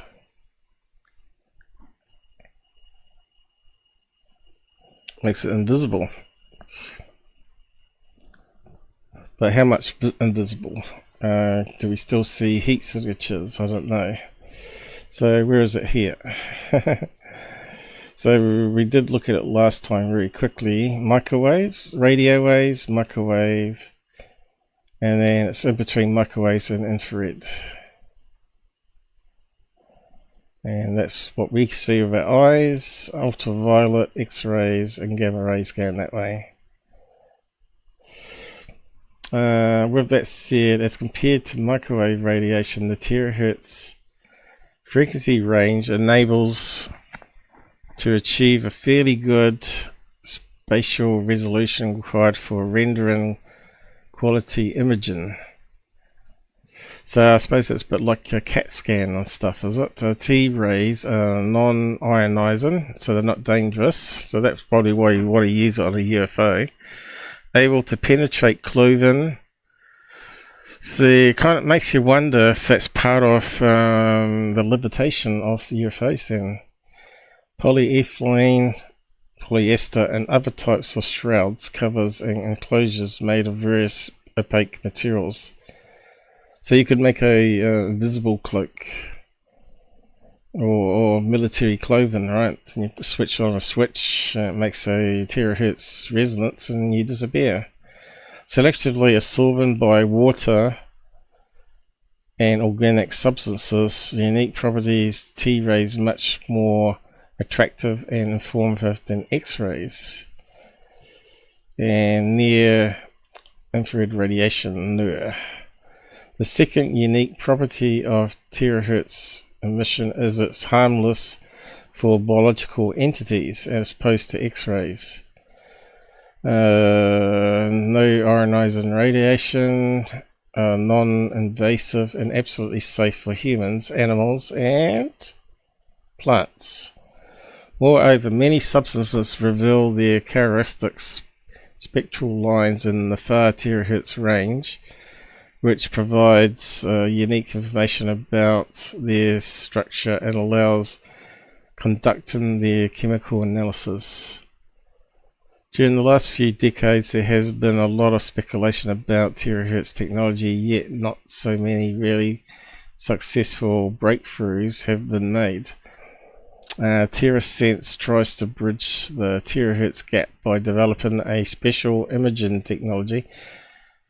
Terahertz or T-rays are a unique type of electromagnetic radiation whose great potential is yet to be further developed by, so it's going to be medical breakthroughs here by the sounds of it, human civilization. Many of the existing T-rays devices use single pixel detectors which require ultra low temperatures of liquid helium. Such T-rays instruments are typically really large, difficult to use, intended for specific narrow applications, and probably expensive. So would it really matter if you had a T-ray generator on a UFO if it's inside the craft and it's also being mass produced? Probably not, right? So many global corporations and research institutions have already invested billions of dollars in creating sources and detectors of T-rays. Many of them. So maybe if you get a T-ray detector, maybe you can detect UFOs, even if they're invisible. Probably the government's already worked on that project, right? That's part of the stuff that we're never going to find out. Vacuum tube, 1914. I remember we used to have a TV and that used to glow. And I was thinking, geez, that looks like a death trap or a fire wanting to happen. Then the transistor came out in 1947. Microchip, 61. So that took a. So they're saying the silicon chip was 47. Took a long. There's a long gap in between, right? But they're saying the transistor come from 1947 crash, which is nonsense. Integrated circuits, 71. Terahertz quality control, imaging security for people screening and luggage. So that would probably be where it's used. Wireless communication. Okay, that's interesting. Build a new generation of high frequency wireless telecommunication systems up to 100 gigabits per second.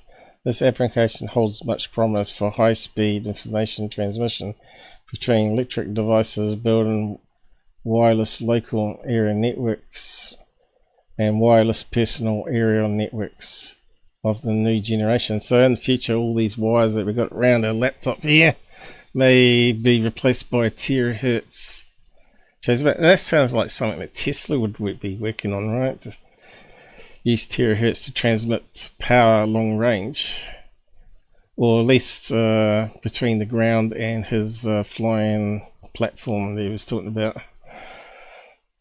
Terahertz imaging and medicine, terahertz in science. The scientific application of terahertz radiation includes spectroscopy of long-wave lattice vibrations of crystals, bending vibration. Oh god, I got hiccups now. Vibrations of molecules, frequencies of soft modes and ferroelectric materials, and frequencies matching. So that sounds like metal materials right there, doesn't it? Matching energy of apertures and superconductors. So that sounds like magnetic fields right there.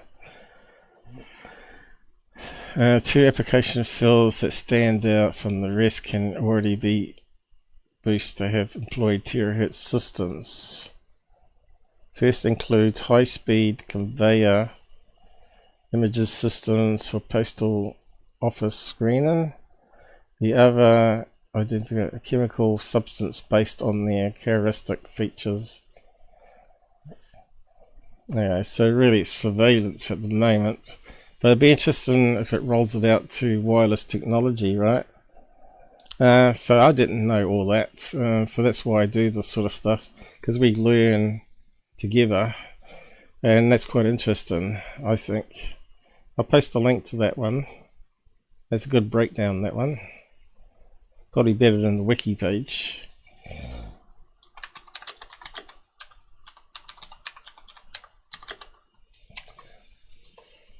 Now, the more we learn, the more we might be able to understand UFOs too.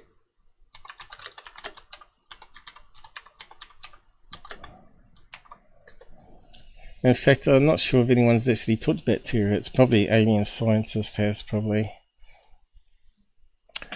But yeah, as well.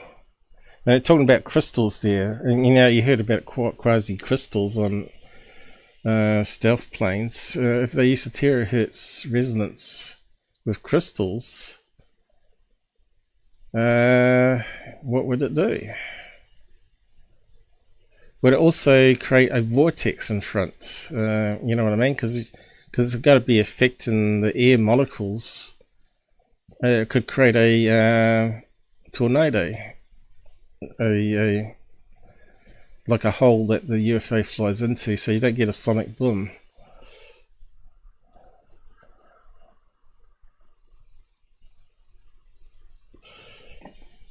Introduction to biological effects of terahertz. So the other article said it was safe. What's this one saying? I think there was, this is pretty recent too. So maybe more studies come out where it's not safe anymore. So let's have a look. Terahertz radiation has been noted to affect, so it's saying here it's affecting biological organisms to a unique degree. So they have found something since the other article. I forgot to look at the other date on the other article. I think it was 21, wasn't it? Unique degree with various effects ranging from modifications brought to protein activity to epigenetic changes that lead to altered metabolism or reproduction. That sounds pretty scary. So could they use terahertz to sterilize people? Is that what they're saying there? These effects are classified into thermal and non-thermal, with the former being caused by terahertz capacity to induce localized thermal changes, while the latter involves more complex interactions with cells. So they're saying because it's causing a resonance, it's heating up the cells, which is causing what is it, protein to break down. Is that what they're saying there? And they're talking about micro bacteria on because we're a living organism. We need bacteria, so maybe it kills bacteria. Maybe it's not as bad as what they're saying here. Maybe it's a certain region of the terahertz where there's noticed the effects, and maybe there's a safe region and an unsafe region. So obviously you got to keep an eye on all this sort of stuff, and see that it's a bit like when you take drugs, right? They say it's safe, and then later, 2 years later, they say, oh, it causes cancer. So we're pulling it off the shelf. So those that took it, too bad. Terahertz radiation, T-rays, is known for inducing various changes in topological micromolecules and structures. That sounds like metamaterials right there, doesn't it? Despite being a form of non-ionizing radiation, genetic changes, metabolic shifts, and general alteration in cells, tissues, and whole organisms functioning and structure have been recorded. So they're saying they've now noticed stuff. Research is still in its early stages surrounding the type of radiation effects, and such as documented effects are not very well understood. So you hear about UFOs causing radiation burns. Maybe this is also something else that happens with contactees, right? Isn't a lot of them have sightings and walk up close to things, later are sick?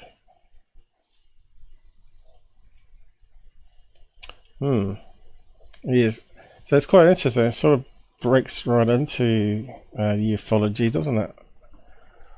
If that's the case. So that's maybe why they use these little thin grey jumpsuits that they wear. Maybe it's some sort of terahertz shielding, right? Research is still in its early stages. Terahertz is known for including thermal and non-thermal changes. So once they figured out where it's dangerous, they could maybe then find a way to protect people and still use the technology. Or maybe it breaks down over distance, like microwaves do. You know, you got that inverse square law where distance, it gets weaker and weaker because it gets absorbed by the air molecules. An important factor surrounding terahertz effects is the presence of water into the organism exposed. Its absorption coefficient is blah blah blah, which makes it powerful T-rays, because they're saying they're using it for imaging, right? So if it's like microwaves, if it causes a reaction with water, it can show up on images, right? Some instances water can act as a shield or as a agent. So that's a bit confusing.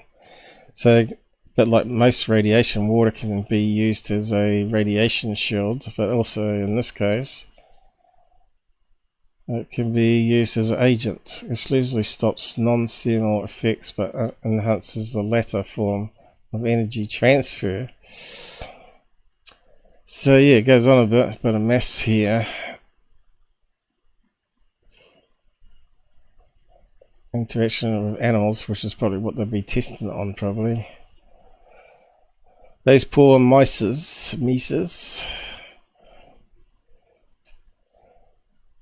Medical implications. Terahertz as a data acquisition tool. Terahertz radiation has seen applications in laboratory environments, helping detect blah blah blah. The main method used is spectroscopy, which has various subsets, blah blah blah. It's very precise. So they're talking about data points, like a scanner. Instead of being 300 dpi, it's 1200 dpi. Difference in entomers, and going as far as identifying the different hydrogen isotopes. That sounds like it's good analysis for studying UFO material.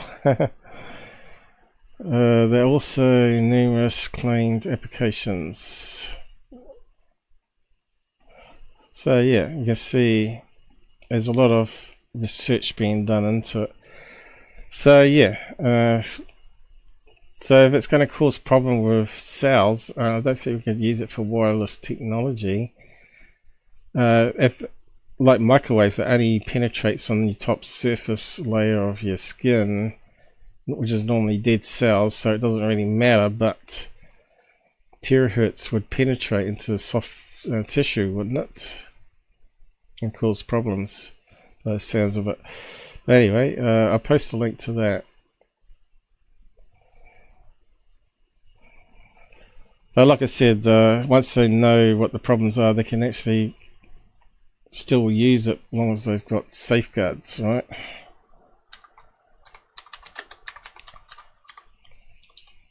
I'll just say med issues. I suppose we've got everyone gone to bed now, is it? So I'll probably wrap up. How many we got on? Is it one? Got too technical for most people this time of night. So yeah, I'm with you on that one. I haven't eaten yet myself, and it's almost coming up to 4 o'clock. There's another one here on terahertz. What was this one?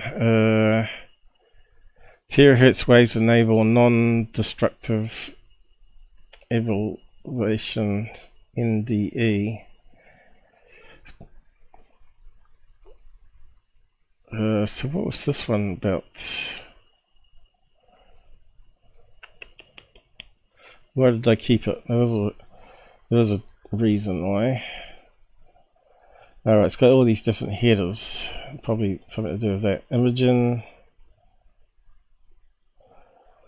Detection of explosive by using terahertz. So that could be another thing they want to use it for. Terrorists, detect terrorist bombs.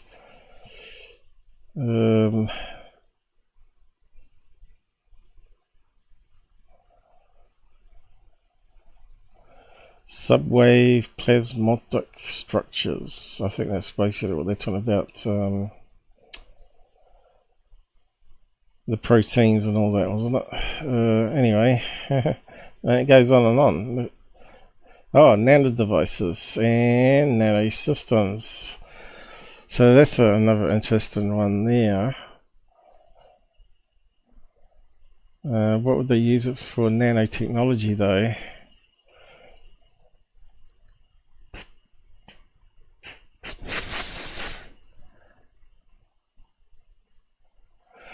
Maybe implants, trackers, or things that go into your blood vessel and monitor the system and transmits the data to a smartphone. Biosensing. Right, so I think these are all different books or something, or research papers. Anyway, science of, what's it say? Direct.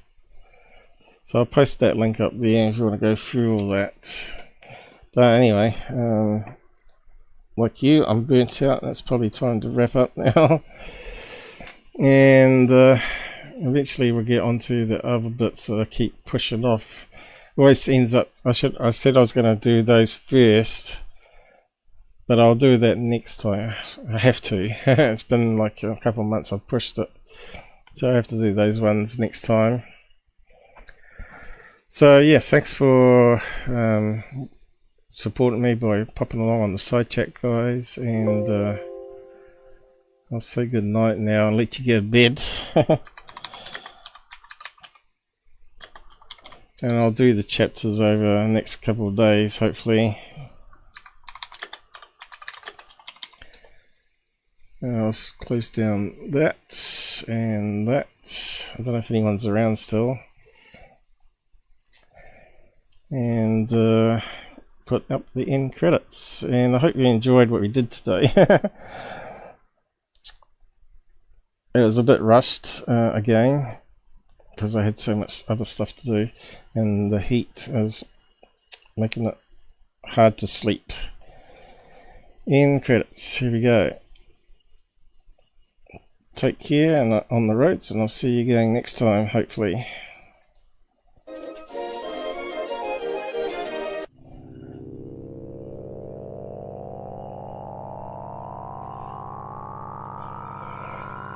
Do like, share and sub. It all helps if you like what I do, keeping around longer. Google's trying to get rid of me. Delete my videos one by one.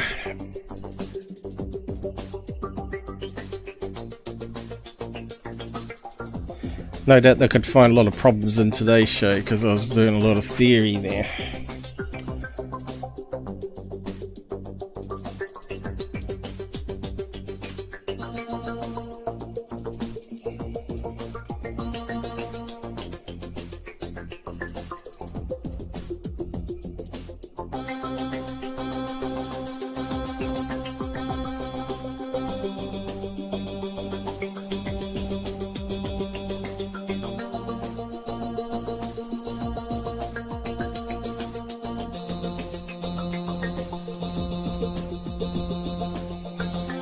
And we did get a crash, so I must have fixed that problem with the lane cable.